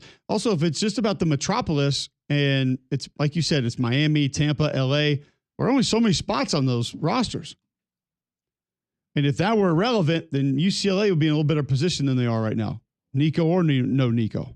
Look at the consistent success that those places have had. USC, Texas, Miami. Guys, big cities have distractions. Huge distractions. Like I can go eat Joe's Stone Crab on Saturday night, or I can go pick up Pita Pit on the way home. Yeah, you know what? I think I'll go get Pita Pit. Like just using that as an example. I mean, it's a little different nowadays. Like these guys are kind of wired to be professionals a little earlier than we were. Like we were still living our best life. Like we were part-time frat dog, part-time football player. It's not really that way anymore. These guys are all in and they want to become great and they want to win games. They don't view themselves as a college kid that's playing football. They view themselves as a football player that's occasionally going to college. And that's where it's changed in the last 20 years. I think Cole's generation was probably the first generation that started to change a little bit, or started to really adjust. It's probably 20, 25 years ago, started to adjust, and the football players stopped smoking cigarettes after the game. Like, I'm not going to say we didn't have any. Okay. I was not one. There were cigars in Tiger State. Okay, fine. That too, but it's changed a little bit. The guys become wired a little bit differently. You have to, or else you won't make it. So I wouldn't worry too much about that. If you want my opinion, I think being in a small town helps you. I think it helps you win. I really believe that. And I think if you talk to coaches, they'll tell you the exact same thing. There's just something also to the importance of what the program is. And sometimes it doesn't really matter where you are. You don't think the Green Bay Packers are important to the town, to people? Well, they don't have near the population or potential eyeballs that the Jets do, who's had more success in the last 50 years. It's an easy answer. Auburn was also brought up. Well, it's not like Auburn is a booming metropolis of 8 million people. I mean, a lot of folks would reference Auburn is kind of in the middle of nowhere. So a lot of these college towns, programs, I mean, look at how relevant Ole Miss has become the last couple of years under Lane. It's the program that's irrelevant, not the geography around it.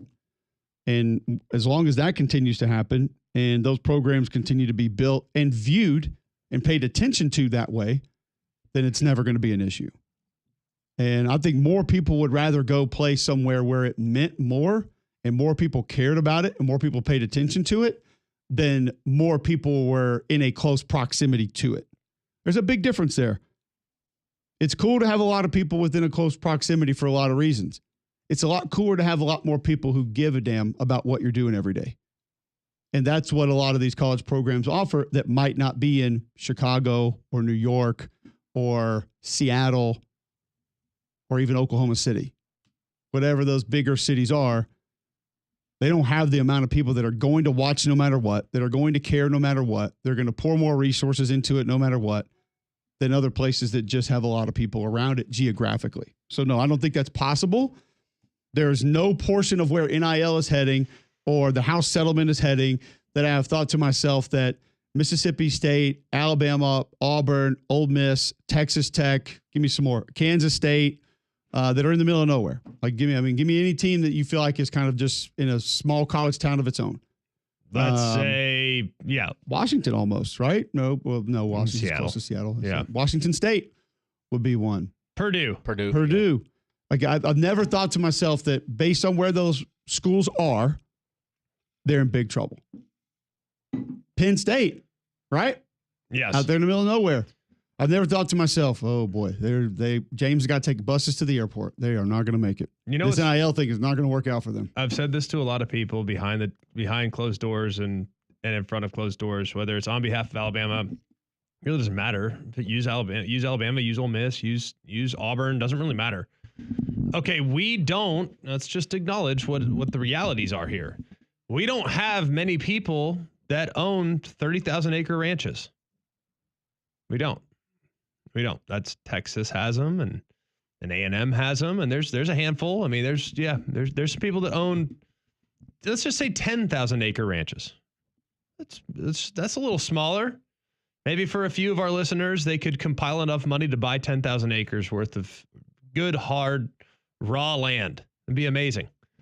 We might not have as many that own 10,000, but we got a whole bunch that own 100. We got a whole bunch that own 200. We got a whole bunch that own 350. And I'd be willing to bet that If Alabama really needed a quarterback, we have a bunch of people that would probably cut down some trees to help out NIL. Yes. You know what they probably wouldn't do in Texas? Yeah, I don't know. We'll see. Maybe. Doesn't mean they wouldn't. Just means it means an awful lot to our culture. So if it means an awful lot to our culture and people's livelihood and happiness depend on Alabama and or Auburn and or Mississippi State and or South Carolina and or Georgia winning, guess what? They'll do whatever it takes for them to win. If you think that's going to stop anytime soon, I think you're crazy. I would agree. Let's turn this around a little bit on the flip side of that. What about Lexington, Kentucky? Not a huge town. Bigger town than Oxford, Auburn, Tuscaloosa. But comparatively to LA, Chicago, Miami, New York, Greg, not a big town at all. No. Are there a lot of smaller town colleges, universities that have as much money around it as Lexington does? There's a lot of horse farms.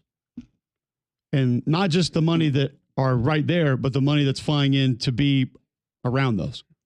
And then there are other. Also, there's this thing called bourbon. It's quite popular. There's a ton of money in Lexington. But Tons. that doesn't mean that it's all going to a football program. And they're going to be 10 times more relevant than everybody else because there's a ton of money floating around in there. Some people who fly in there from overseas, often, probably daily, could care less what Mark Sube's team is doing. Might not even know that it exists.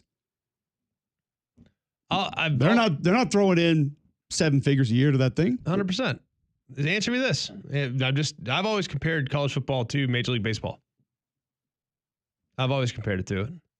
The most expensive roster isn't always good.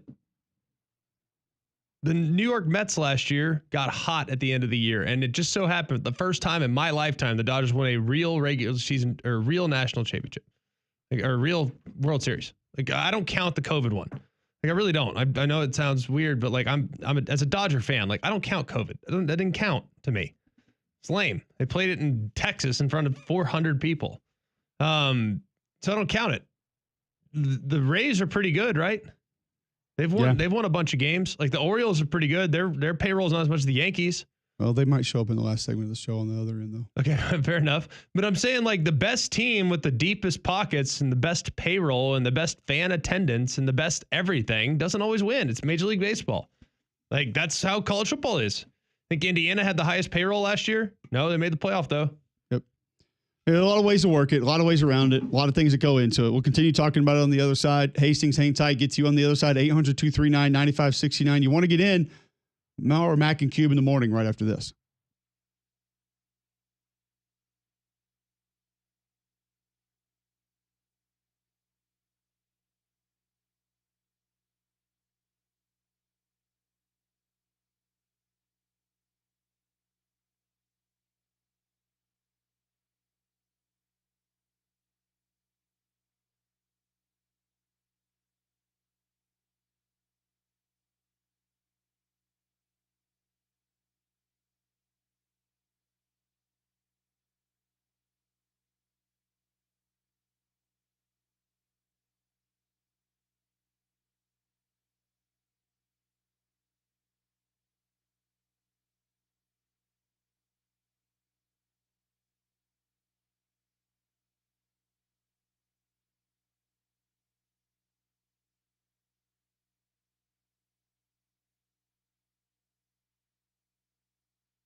8:49 Monday, April 21st on Jocks 94.5. 800-239-9569. You want to get into our portal. A lot of portal news over the weekend. Auburn guard J.P. Pegues goes in the portal. Chad Baker-Mazara goes in the portal from the basketball team. Yet Lincoln Memorial forward Elijah Freeman commits, 18-9 last year. Also Texas Tech guard Kevin Overton commits. So a lot of roster movement. A lot of people kind of freaked out about the Chad Baker-Mazara situation. My understanding is that no feelings were hurt from the Auburn administrative side, coaching side, when that actually took place. So, and goes back to kind of the way that Greg described Nico Iamaleava. Some similar situations there. Not so much with the parents, but maybe as far as pushing a little too hard. And not everybody being in agreement with what should be changed and what should be deserved moving forward. If you feel like you deserve a new home, you need to call Gusty Goulis in the Gusty Goulis Group. He can help. It's easy. They've helped members of my family. They've helped over 3,000 home buyers and sellers in the greater Birmingham area. 205-542-1996. Call Gusty Goulis Group today. Or go to GustyGoulisGroup.com. Just Google Gusty Goulis Group. You'll see over 850 5-star Google reviews. Gusty invests thousands in the latest tools, social media. He starts marketing before you list with him. Since 2012, Gusty Goulis Group recognized both nationally and locally as Greater Birmingham, Alabama's #1 team in homes sold. So go to GustyGoulisGroup.com today. That's GustyGoulisGroup.com. Tell them you heard about him right here on McElroy and Cubelic in the morning. All right, Hastings waited patiently through the break on the Higginbotham hotline. We have 4 minutes until break, Hastings. So you better get going. All right, I'll be pretty quick with this, but after all we've talked about today with the pretzel salad and then the dad's rolls, I do not think I had part-time frat dog by Greg McElroy on my bingo card. Hey, everyone knows the type. Everyone knows the type. I'm here for it. That's it. Hastings, hold on 1 second, because I missed this window earlier in the show apparently, and it was a fumble on my part. My son Locke turns 5 today. He's in the car listening. I just want to say happy birthday, buddy. Attaboy. There you go. Happy birthday, bud. Love you, big man. Have a good day at school. See you after school. All right, we're good. Go ahead. Sorry. I'll keep the call clean then. But no, I think we touched on the money part and everything. I think Alabama fans will do everything in their power in order to keep it competitive. I don't think they're going to be super far off. But one of the things that I can say is with their tradition and historically, I just don't think you're going to lose relevance. Even in some of the worst times and eras of Alabama football, people always looked for them to be relevant and make cases for them. I mean, you look at Nebraska, you look at even Oklahoma and teams like that, you know, had success but not continued success. I mean, you always make a narrative for them to be in it because of their history.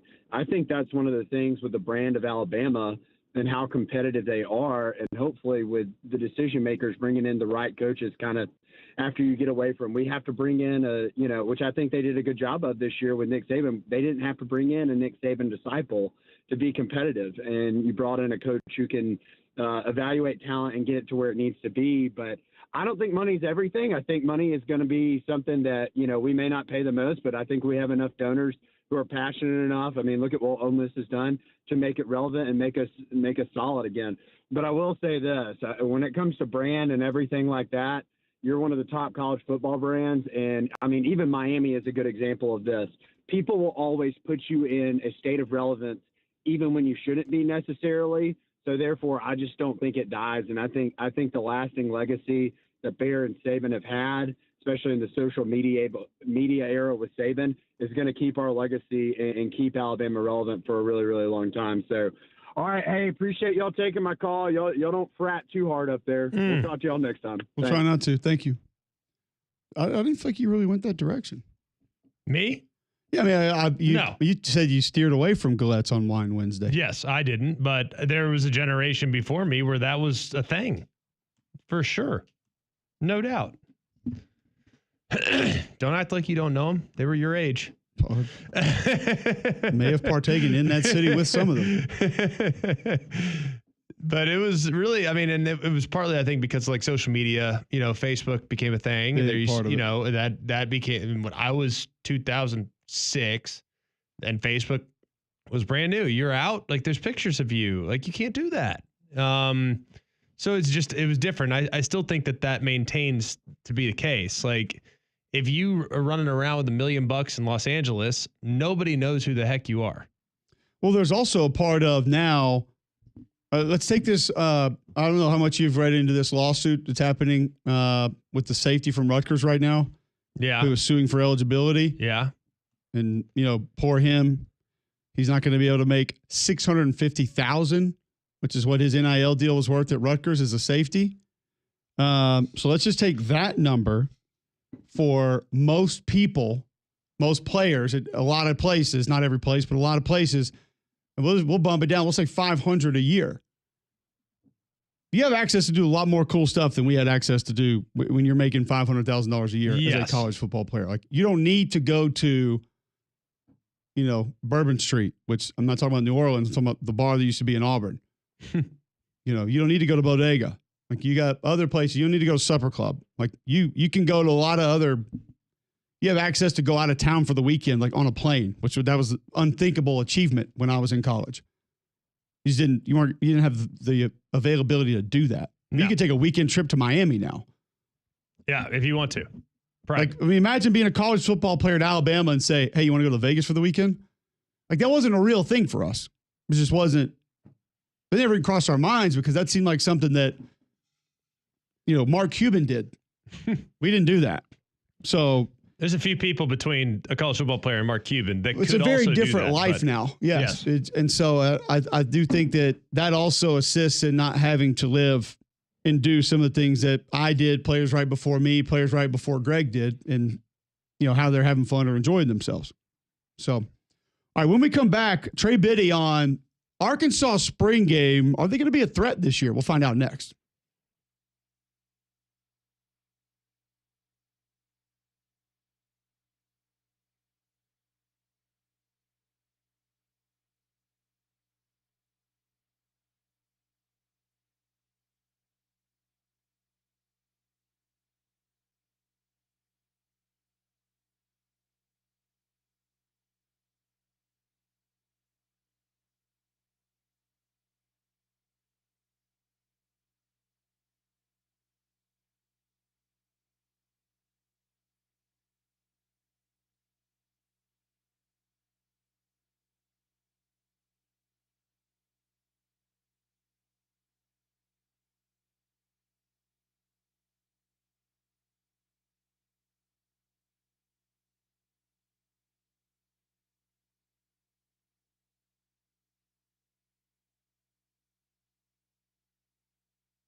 All right, welcome back in. McElroy and Cubelic in the morning. It is hour number 3, 9 a.m., Monday, April 21st, right here on Jocks 94.5. Before we move on to Trey Biddy, talk some Arkansas from over the weekend, how the Hogs looked in their spring activities related to football. Greg, tell our listeners about Bromberg's. Well, Bromberg's has been my go-to for a very long time. Anytime I've been in the market for something beautiful that my wife would love, that my family would love, we go in for giftware all the time. Go get wedding presents, you name it, we've done it. Our godchildren have collections that have been started at Bromberg's. I mean, they have so many different things to suit you. It's not just jewelry. The jewelry's the best, but they have a lot of other things too that are precious and can be given away to people that you care greatly about. Highly recommend you going in and checking out the natural diamonds, checking out the one-of-a-kind jewelry, check out the gifts, all those things. Wedding season's right around the corner. We know it's basically here in a lot of ways. So go and make sure that you get your gifts at Bromberg's throughout this spring and summer. You can check Bromberg's out at Mountain Brook Village and at the Summit. All right, we bring in Trey Biddy, who covers the Arkansas Razorbacks now. Trey, start with this, if you don't mind, because I don't know what to reference a lot of these get-togethers as. Was it a spring game? Was it a spring practice, a spring showcase, carnival? What were we dealing with over the weekend? Yeah, it was a spring cancellation because the weather was so crappy up here. How many times have we had that in like the last 8 or 10 years, by the way? Yeah, well, it's a few years ago they did like a red-white game rain out, and they just kind of ran a regular practice. But when they pack the Walker Pavilion with people, it just gets so chaotic. The last couple of times they've had to move it inside, there's been player injuries, season-long. One was a career-long injury. I remember that one. So I think they just decided to just cancel it and move on to the transfer portal, which was pretty successful over the weekend also. Where are you on this team coming out of spring? Because Greg and I have talked about them, specifically the offense and how Taylon Green year 2 could be great with under Bobby Petrino, but it feels like a lot of his peripheral weaponry has left, and we don't know a ton about what's coming in. Give us an idea after spring ball, what you've seen, what you've heard, sort of where you are on this offense.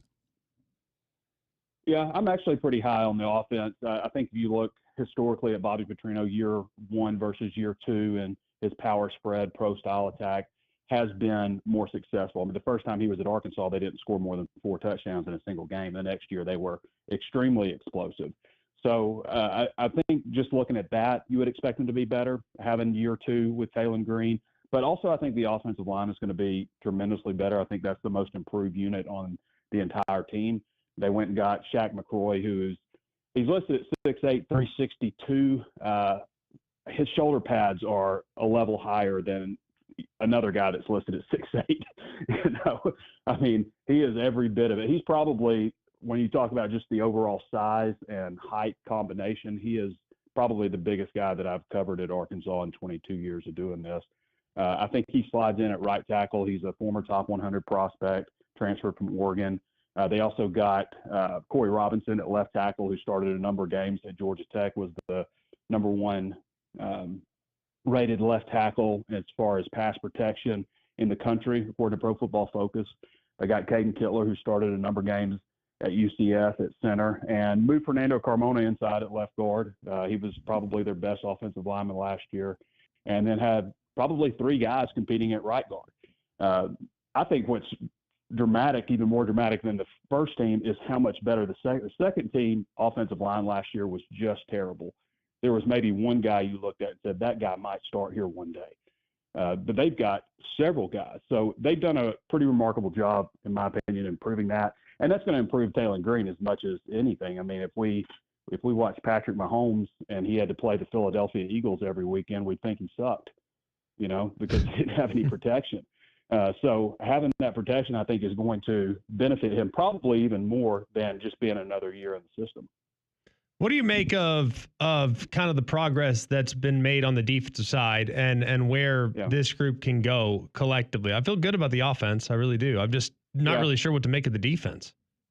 I'm with you there. A little bit different tone on defense. They lost some key players.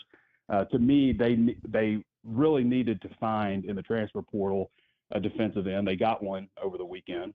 Neal from Troy, who had 5 sacks last year, seems like a good pickup. But to me, losing Landon Jackson, to me, I look at them and I say one SEC starting defensive end. Maybe Charlie Collins one day. I didn't think he was quite there from a physicality standpoint yet. Just a true sophomore. So they need some help there. Need probably a guy at linebacker. Probably need a defensive tackle. They've got 4 defensive tackles that I like, but in the transfer portal age, you should be able to get 5. To me, that's kind of seems to be the number that you need. 5 ready-to-go defensive tackles. To me, they've got 4 and lost a good one in Eric Gregory to the NFL draft, to graduation.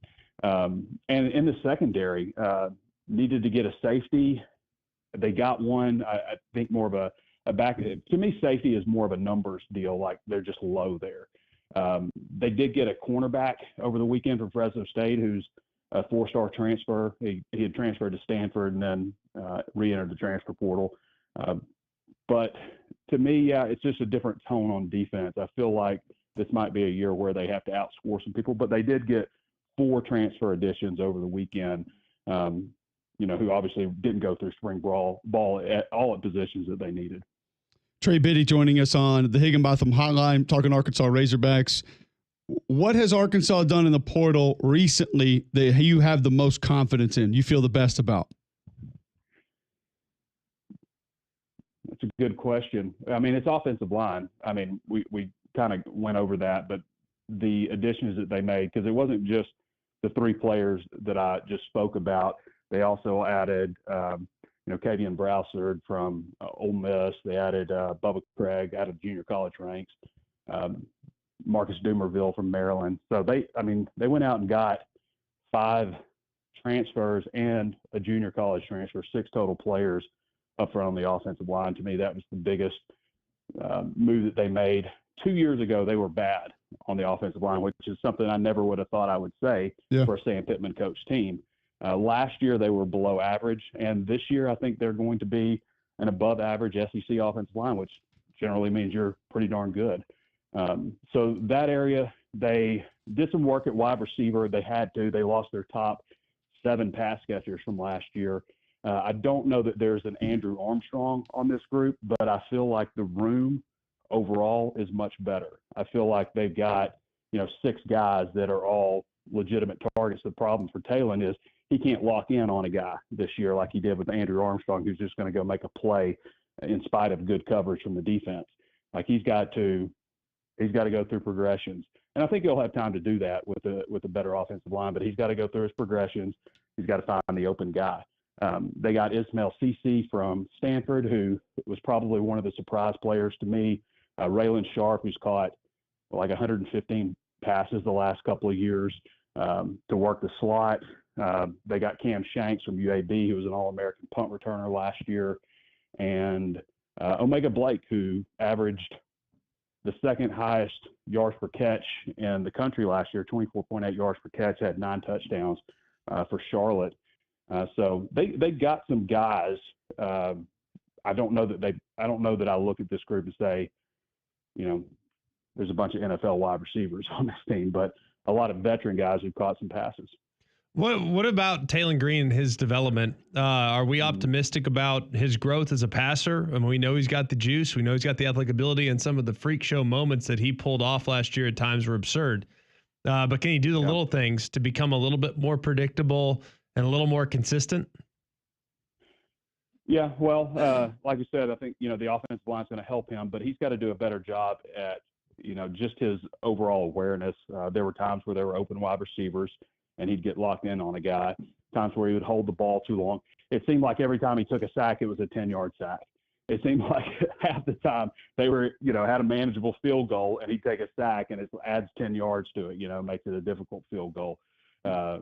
So he's got to have a little bit more awareness. Even going back, to the Texas Tech game, they're backed up at their own end. He's in the end zone and he's holding the ball forever and get rid of it, son, and he took a safety. Like stuff like that has to improve, but I do think that, yes, and also we have to consider, he went down with an injury against Tennessee.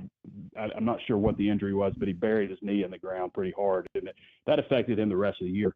He is dynamic as a runner. I mean, he's not big like Matt Jones was, like, not as wide as Matt, but he's just as tall, and he's a long strider. People take really bad angles on him. And when he's 100% with his legs, he is a lot to deal with. And so if they can keep him healthy, just that aspect of being able to run. And I think Arkansas should be pretty good running the ball because they do return Braylon Russell, who, had some flashes as a true freshman last year, big back. He's carrying about 238 pounds. And Mike Washington is as good an addition as I think they got. I mean, I did not expect him to be that good. He was he came out of New York during the COVID time. So, really hampered his recruitment, ended up at Buffalo and then transferred to New Mexico State where he had almost 800 yards rushing last year. But he's bigger, faster, and stronger than I thought he was going to be. I think he's a really nice addition for them. So I think they should have some success running the ball with Russell, Mike Washington, and, of course, what Taylor brings to the table. Trey Biddy talking Arkansas Razorbacks with us. Spring game canceled over the weekend, but finishing up spring ball. Yeah. The Razorbacks get Rohan Jones from Montana State at tight end. I'm going to be honest with you. I haven't seen the tape. We'll try to go find some. However, I was really surprised with what they lost at that position and just the fact that you would decide to move on. Is that a position of need still? And how important is it going to be for some of these transfers to step up? Yeah, I don't love that tight end room for them, although I do really like Rohan Jones. I'm not saying that he is Luke Has. I bet he costs several $100,000 less and is close to as good. So, in this day and age, you have to figure out where you're going to spend your money. And Jones, to me, I thought he had a really solid spring. I think he could catch a number of passes for them. He's a little more physical, put together than Luke Has was. I don't know that he's the playmaker, but when you go find video of him at Montana State, you'll see he makes a number of plays. Like he can play. I think they got a good replacement there. Again, may not be Luke Has, but still a guy that's quality. It's just the room overall. I'm not blown away. They also got Jaden Platt out of the portal, who was actually ranked higher than Luke Has. He's been at Texas A&M, playing behind a couple of older tight ends. He was banged up a bit in the spring, so didn't get to see a whole lot of him. But he should have potential, at least. I'm not in love with that room right now. But it is interesting. They lost Patrick Kudus, Luke Has, Jalen Braxton, all to Ole Miss, which is weird. It's the norm now. But to go to a rival school like that is just kind of weird. There's no doubt. We talked about not only guys going to rival schools, but guys who are coming back to certain schools that we're seeing all over the portal, which is just completely odd in how folks could let that happen. But we always appreciate the time. Great job filling us in on Arkansas. Thanks for hopping on. We'll talk to you again soon. Yep. Bye, guys. There you go. Trey Biddy joining us on the Higginbotham Hotline, talking Arkansas Razorbacks. We need to get to some of the other just portal entries, guys out there from over the weekend and guys who have landed in certain spaces. We have not discussed some of those, and we'll continue doing that when we come back. Greg, tell our listeners about Polar Bear Services. Polar Bear Services this time of year is the most important number I have in my phone. Knowing that the AC is working during the day, the heat is working at night. We're all over the place, and I know that my system is going to be put to the test this summer and throughout the spring as things start to warm up here in the greater Birmingham area. Polar Bear Services taking great care of me. Weston, the guys are the guys that I trust for so many different things. They've come out, they helped me with plumbing.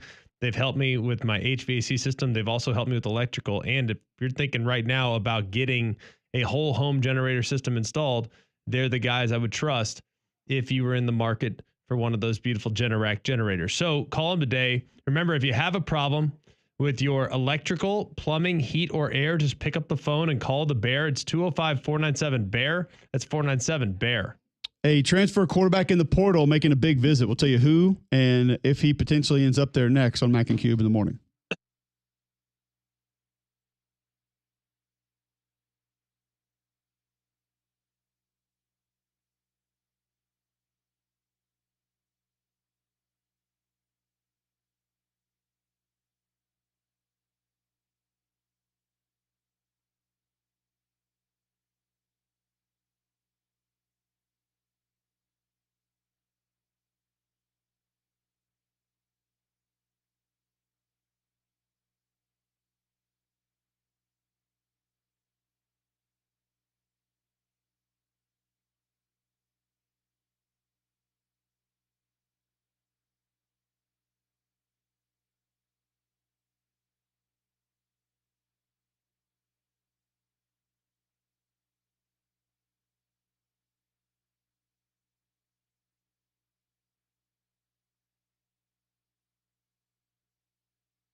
All right, welcome back in. McElroy and Cubelic in the morning. Get to Steve Robertson talk, Mississippi State spring game here in just a moment. You thought the portal was crazy already, right? We've talked about it today? Yes. So let's say it's a fair description based on some of the things that we've talked about happening and places people are going? I think that's extremely fair. Texas Tech big man is on the move. Now, this is basketball portal. Apparently, Auburn, Ole Miss, A&M, all interested in Texas Tech center Frederico. Yeah, old double name. Double name, not just a double. That's a double first name and a double last name. Did you just go ahead and throw out the middle name Frederico? Might as well. And then just he can go by Frederico cubed? It's a mouthful. Triple F, Frederico. That's a lot. 5 times fast. Tough one. 3 Frederic. Jeff Goodman, updated portal numbers. You guys ready for this? This is just basketball. Ready? Power 5 scholarship players in the portal, 410. Power 5 scholarship players who have committed, 204. So half. Walk-ons, 58. This is where it gets really fun. Current players in the portal that are currently ineligible, 20. Okay. Now here's what I need Currently. to know. Here's what I need to know. The optimal word there, though, is currently. Whoever is in charge of the portal, is it the NCAA? Have they put that on somebody else? They have like a computer programmer working on that? I don't know. How are you allowed to even get, like, Greg, we can go put our name in? Right now. You just be ineligible. Not important. We don't need to be eligible. I'm not trying to be eligible. So you can just go put your name in. I can put right now. All 3 of us could just. What are y'all doing today? Going to the portal? It's all about leverage. Why? This is not that difficult. It's all about leverage. Hell, if I know all these other kids are, they can't play. Why can't I go in? Seems reasonable enough to me. Do you put a do not contact tag next to your name? I think you should. No, I want the NIL deals. I want all the deals. Bring them in. All of them. How do we have 20 ineligible players in the portal? Why are we allowing them to even put their name there? Because why not? Exactly. I mean, at this point, why not? Just do it. Anybody can do anything they want. Have at it. There's Get in no there, reason guy. not to. Shouldn't stop us. Play 7 years of JUCO. Come on down. Come on. You're the next starting left guard of an SEC program. No, you're not starting. We don't give those away. All right, Steve Robertson going to join us now on the Higginbotham hotline. He covers the Mississippi State Bulldogs, so you can find him on Twitter, Scout Steve R. Did we have something close to a game over the weekend? We're not able to watch these anymore, Steve, so we don't really know the actual formats of what takes place. Yeah, there was a game. And it's interesting that you mentioned that because I believe we've really lost something with all of this. I mean, the spring game was a culmination of spring practice, and it was almost a celebration. Yes. And now the majority of the teams in our league are not broadcasting the spring game, and I think that hurts fan engagement. And fan fatigue is at an all-time high. And yeah, so the bulk of the SEC schools elect not to even stream the game, and then you have a very vanilla game that lasts about an hour, and everybody goes home and you say, I didn't learn a whole lot. And I think that's part of it. I think the one thing you learn about Mississippi State is that at least size-wise on defense, they look like an SEC defense. Now, if they play like one remains to be seen, but they certainly address some of those concerns in the offseason. When you look at kind of the growth potential from year 1 to year 2, there's obviously a tremendous amount of growth that can be had. But it does feel like with how they were hitting the portal, it's going to kind of cap how much they can grow from last year to this year because you're relying on so much unknown and so much youth. So what are the reasonable expectations coming into the season? Yeah, that's a great question. I think most people around here would say, man, if they can get 6, then Jeff Lebby may deserve to be coach of the year in the league. And, getting Blake Chapin back healthy is big. And that's one of those things, too. He's been a little bit injury prone in his career, but they've all been different injuries. And so maybe it's a case of bad luck. But yeah, I think a lot of people their spirits are kind of buoyed by the emergence of Camario Taylor. And, he was a guy that we've covered now for 3 years, as a high school player. And he has a presence that I think that is very, very intoxicating in some respects. And I think a lot of people got their first glimpse of Camario on Saturday. And so that's a very positive takeaway, too, is they got to see the guy that we believe is the future of Mississippi State football, and I think that's an aspect of it. But but the reality of it is this is a team obviously that went 2-10 last year, and so nobody out there is projecting them to be a playoff contender. But you got to find a way to win those 4 non-conference games and win a couple toss-ups and hopefully get into a bowl game somewhere.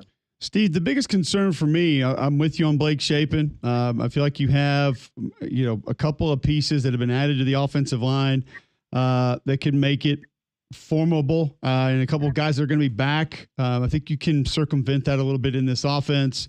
I love what's back at the tight end position, but what was lost at receiver was overly concerning for me. What do you make of that room right now?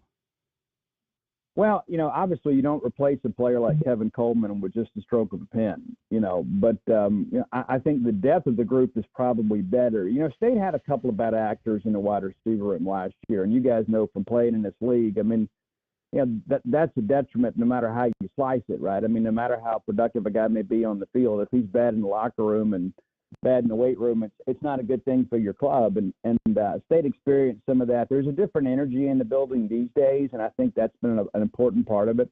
Did they have the explosive piece like Kevin Coleman? I think that remains to be seen. But I think the bigger concern on offense is just, the size of the offensive line, and they're trying to address that here in the spring portal. I think you feel good about your first 5 because you guys know you're not going to play 13 games with the same 5 offensive linemen, and if you do, you're incredibly blessed. And so I think there's some issues they got to address there, especially at the tackle position. I think they feel good about their first 2, but you got to get some guys to provide some competition and some size there, and probably get a commitment later this week from the portal on the offensive line, but they'll probably take 2 to 3 if they can find 3 quality offensive linemen. But the size of that group is a little bit underwhelming. The very first practice we went out there, it's the first thing that jumped out to me is, man, most of these guys aren't taller than I am. I'm 6'2", and it's just you can get away with that at center, but in this league you've got to have some girth and some size and some length, and I think that's probably the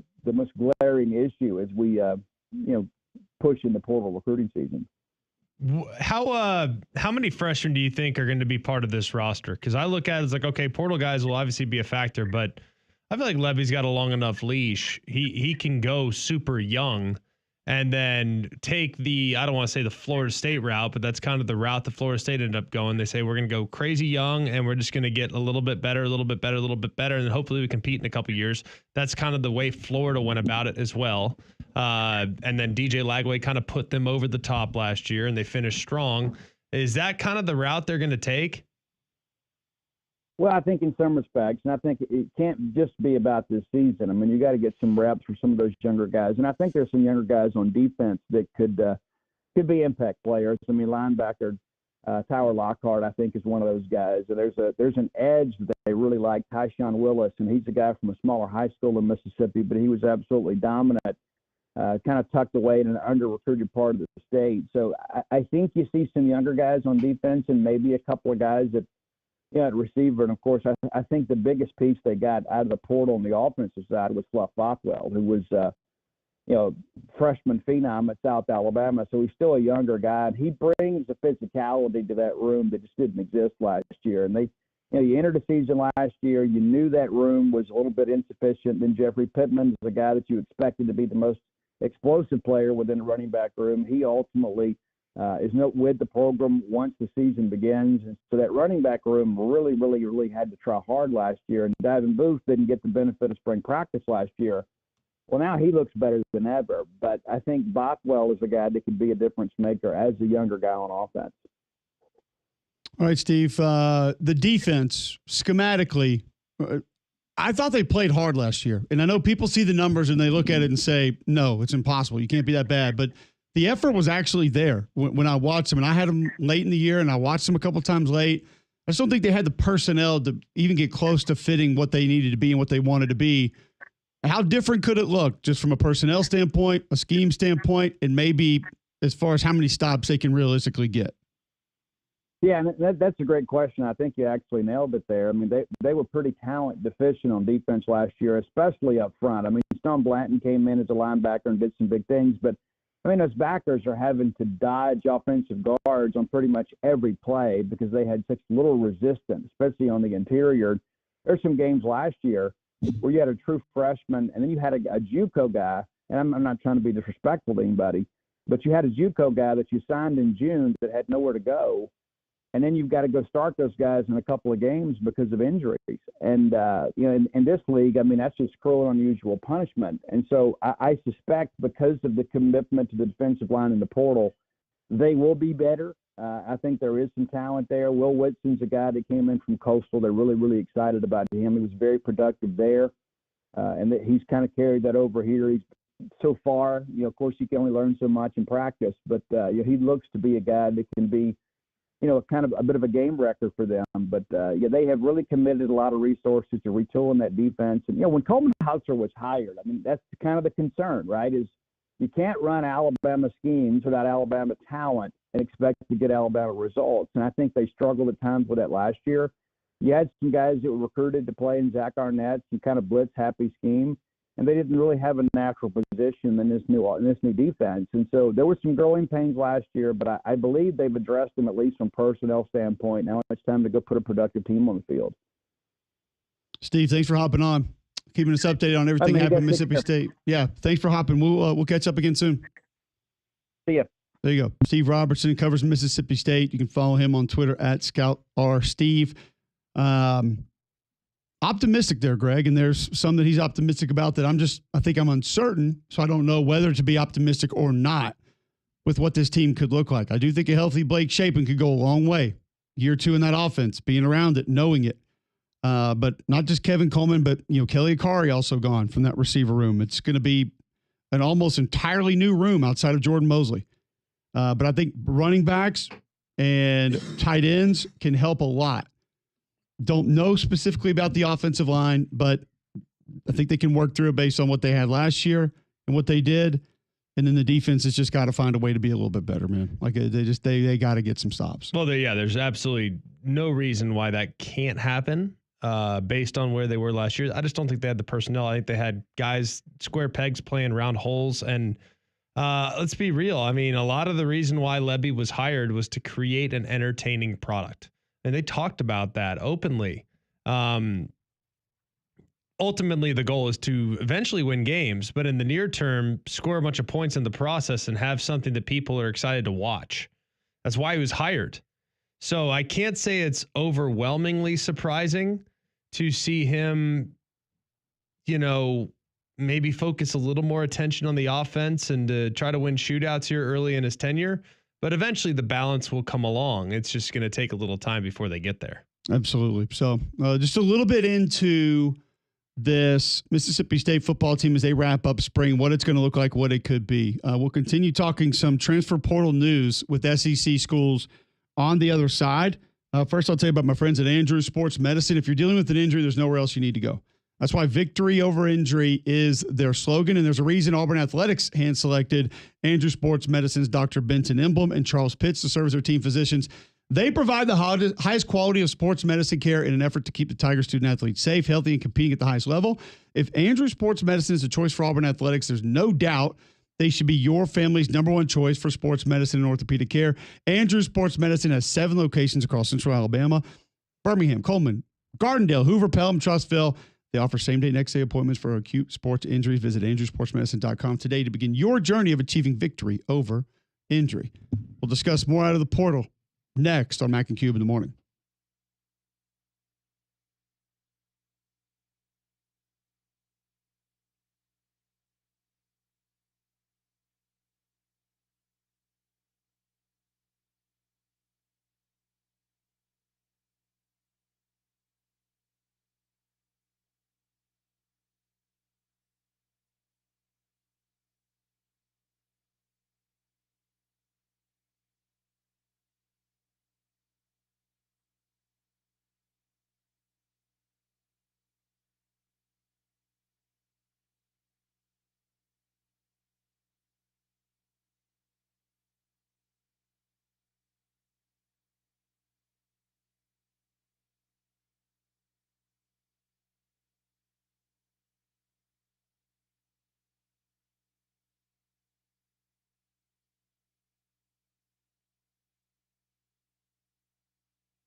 All right, welcome back in. McElroy and Cubelic in the morning, 9:36 Monday, April 21st. Let's just run through some of what has been happening in the portal over the weekend. You have to wait for that. One thing you never have to wait for, though, Greg, is your dental care. That's because Family Dental has you taken care of to the urgent care office, where you can be seen the same day in several locations to make it easy on you in Hoover, Fultondale, Homewood, Alabaster, and Trussville. Call Family Dental today. They can get you in on Fridays and Saturdays. Most insurance plans are accepted, and they can see patients of all ages. It's Family Dental, 874-9605. That's Family Dental, 874-9605. All right, a couple guys that are on the move that you may need to know about. Ole Miss gets offensive tackle Terez Davis from Maryland, 6'5", 308. Started 10 games as an 18-year-old true freshman last year. Hopefully he turns 19 before he plays at Ole Miss, or else we're going to have to hear about that for an entire year. They also get that only works when it's 17. Gotcha. Yeah. They also were able to get South Alabama cornerback Ricky Fletcher, 6'3", 195, started every game last year. And that's been a big emphasis point since Pete Golding arrived, is getting more length at corner. I think you get a good player there. Guy's been productive and obviously has good playing experience, so he'll be able to come in and be able to help. Arkansas, we already talked about Troy Ed's Phillip Lee with Trey Biddy a little bit earlier, 6'4", 245 sacks last year. They also get Fresno corner Julian Neal, 6'2", 205, had 2 picks last year. We mentioned Oklahoma's David Stone, defensive tackle, went in, came back out. Texas gets Maryland defensive lineman Lavon Johnson. I have one question about Maryland quickly, and we're not done with Maryland players yet. Yes. How do they have so many guys leaving to be productive other places over the last 3-4 years, yet they are not better as a team? I don't know. It's amazing. I've done their games a couple times, a couple years ago before we lost the Big Ten package, and they always had dudes. They were not short on dudes, but for whatever reason, they just couldn't win. I don't know why. It's the strangest thing. All right, Missouri gets Iowa transfer tight end Gavin Hoffman. You just assume he's going to be good because he plays tight end at Iowa, and they brought him in to play tight end. Has to be. You feel like he's going to be fine. Georgia has offensive lineman Marquez Ely and wide receiver Nitro Tuggle go into the portal over the weekend, yet they get Illinois running back Josh McCray. They get Miami defensive lineman Josh Horton, and this is one that a lot of people are excited about, Greg. They get Army edge Elo Medozi, who a lot of folks talk about as one of the better players available in the portal. Now, I know that not a lot of folks are dialing up the tape on Army, specifically Army defense, 6'3", 245. He had 34 tackles last year, 8 tackles for loss, 6.5 sacks. So could end up being a nice get for Kirby Smart in that defense. A lot of people think he has a chance to be. Position of need, too. Had to have it. They needed more edge presence. They needed a veteran. They got it now. So that's big. And they needed some depth at running back, too. Yeah, and Josh McCray, 117 carries, 609 yards, 10 rushing touchdowns last year. He's a physical runner. He'll fit nicely with what Georgia wants to do, kind of who Georgia is on offense. Yeah. And I think that'll be one that you look at and say, okay, that'll end up being a pretty good get. As far as what Horton's going to bring on the defensive line, highly rated recruit, but a lot of the production not necessarily there. We mentioned Kentucky gets Nebraska wide receiver Hardly Gilmore, who has been at Kentucky prior. Nico is official at UCLA, so that deal is done. Notre Dame quarterback Steve Angeli is in, a guy that you and I both like. I like him. Which probably means he knew he wasn't going to win the job, which is a little surprising to me. I know some other folks, the athleticism was something they were mildly concerned about, and then comparatively did not think he was going to be able to go out there and win that quarterback job. Yeah. So CJ Carr probably going to get it. More than likely. Yeah, Clausen will maybe be number 2 now, but Angeli can be a starter at a lot of places. I'd take him right now. I think he's really good. Now, I don't think his ceiling's crazy high, but I think he's accurate. I think he gets the ball out. I think he knows what he's doing. So I'll be real curious to see where he ends up, because I think he's a guy that can help you. I really do. He's going to go to Syracuse as of right now. That's his first stop to go see what the deal is there. Obviously, we know what happened last year at Syracuse, the amount of numbers that Kyle McCord put up. So that could be a nice fit, but I'll be really curious to see kind of what goes down with Steve Angeli, because I think he's Like if you told me right now I can have Steve Angeli or Nico Iamaleava, I'd take Nico, but it wouldn't be like by a crazy amount. You know what I mean? Yep. I just think Steve Angeli is a safe, sturdy, solid quarterback option for guys that might need one right now. Yeah, I don't think there's any doubt. So if you want a guy that has some experience, I mean, came into the Orange Bowl and looked great for that Notre Dame offense. Maryland linebacker is going to be also on the move. And we've talked about this team, which is different guys that are going in, different guys that have gone in and been productive other places. Auburn has dipped into that pool before, and they'll dip into the Maryland pool again to go and grab linebacker Caleb Wheatland, who had 42 tackles last year, 6'1", 227. So he'll be a faster linebacker that you'll bring in, add a little bit of speed off the ball, Greg, which might not be a bad thing. I mean, DeMarcus Riddick can run, but he's not your, kind of play in the alley, super speedy cheetah roll type guy.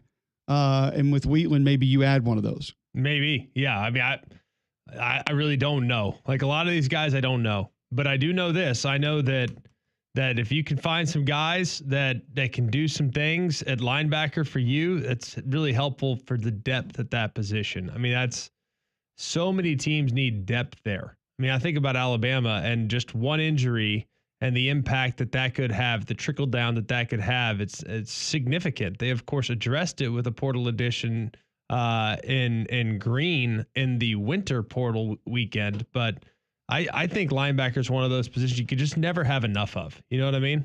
No, there's no doubt. Specifically with special teams, and they are usually on all of your teams outside of maybe, PAT field goal. You're going to get those guys. You need a lot of those bodies at different spots.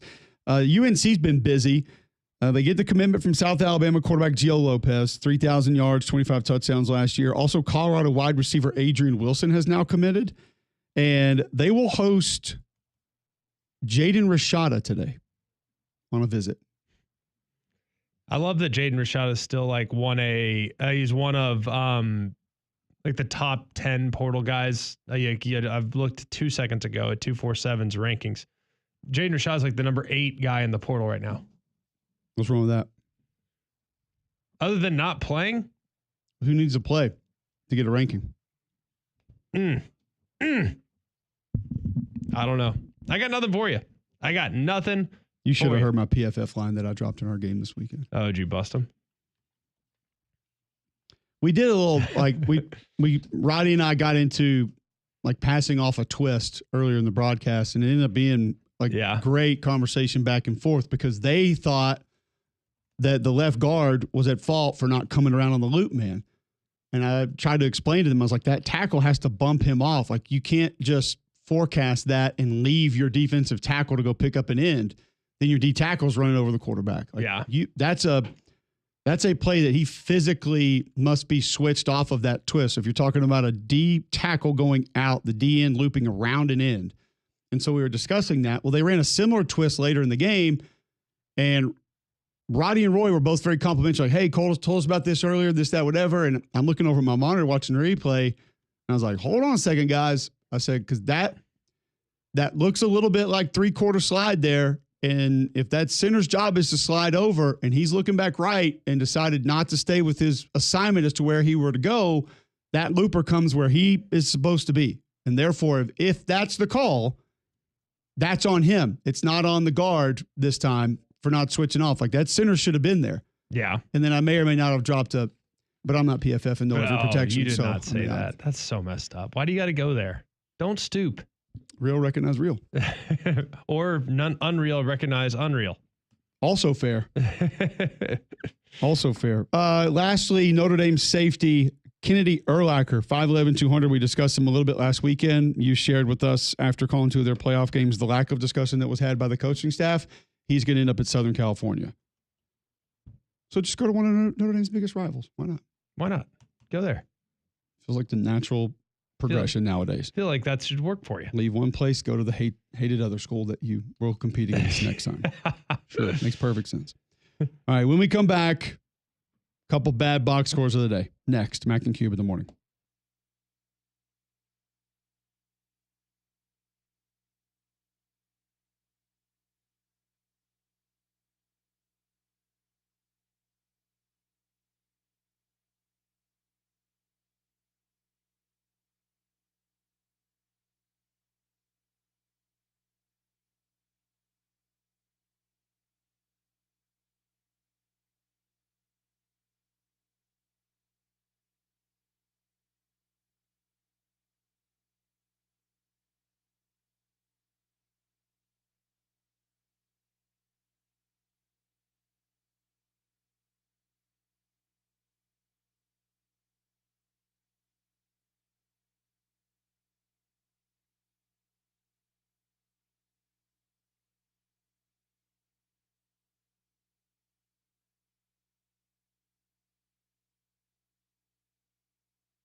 All right, welcome back in. McElroy and Cubelic in the morning, Monday, April 21st, 9:49 a.m.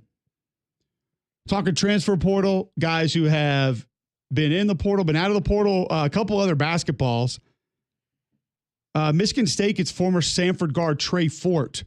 Mississippi State gets Michigan forward Sam Walters. Florida gets Princeton point guard Xavier Lee. 6'4" point guard averaged 16, 6, 5, and 4 last year. He's filling up the box score. in a bunch of different categories.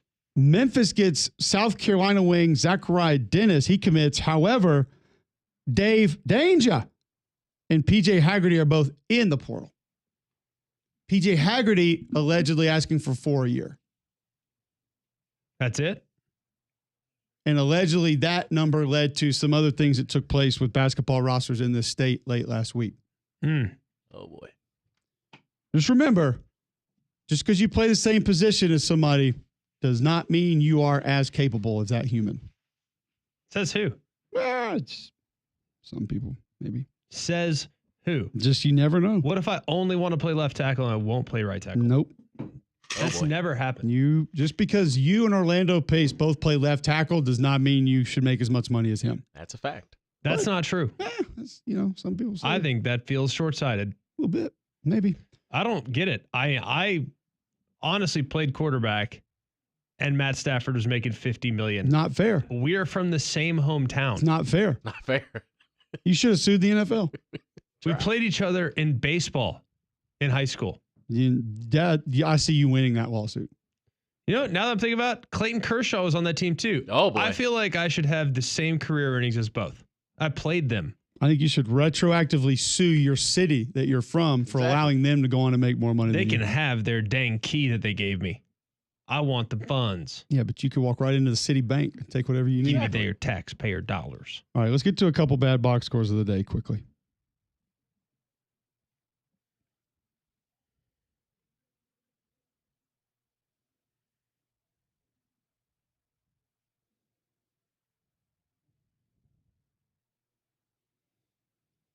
We will tell America about some bad box scores. First, I'll tell America about Royal Automotive Spring Savings Event happening now.